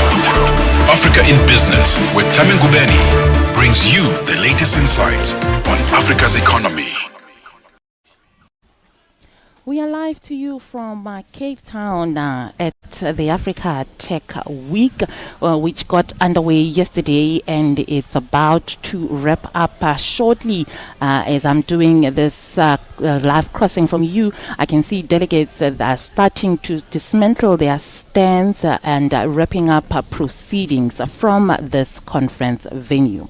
Now, the Africa Tech Week conference, which is currently underway in Cape Town, South Africa, has heard how modern payment ecosystems are driving seamless interaction between banks, retailers, and fintechs, making payment experiences faster, safer, and smarter. For more on this, I have Tapfuma Mvere from Product Innovation X-Link. You are one of the speakers talking on how payment systems have changed over the years and how they've evolved. Maybe if you could just sum up for me, how would you describe the evolution of the payment system? I think payment systems have evolved from a perspective of being better suited to the context in which they operate. So typically payment systems used to be big systems that people had to purchase. Now we're seeing that they're moving into the background. So with the introduction of things like MPOS and SoftPOS that allow users not to need high upfront costs to get access to payment systems and become merchants themselves, as well as the means in which payments are facilitated. So you've seen the rise of mobile money in Kenya, particularly USSD as a means of accepting payments, as well as traditional cards that have now moved away from magstripe, and now you've got contactless payments and QR codes. So we're seeing all these innovations, particularly driven by the context in which us as Africans live, while still trying to facilitate and lower the barriers of entry to facilitate exchange of value between consumers and merchants. And what opportunities do you see with these payment systems? At the very basic level, the more value exchange we can enable, the better community we are creating. At Xlink, we pride ourselves on being a purpose-led organization, so we're trying to create an ecosystem where the people on the continent sees the outcomes in their day-to-day lives start to shift and change as a result of these payment systems.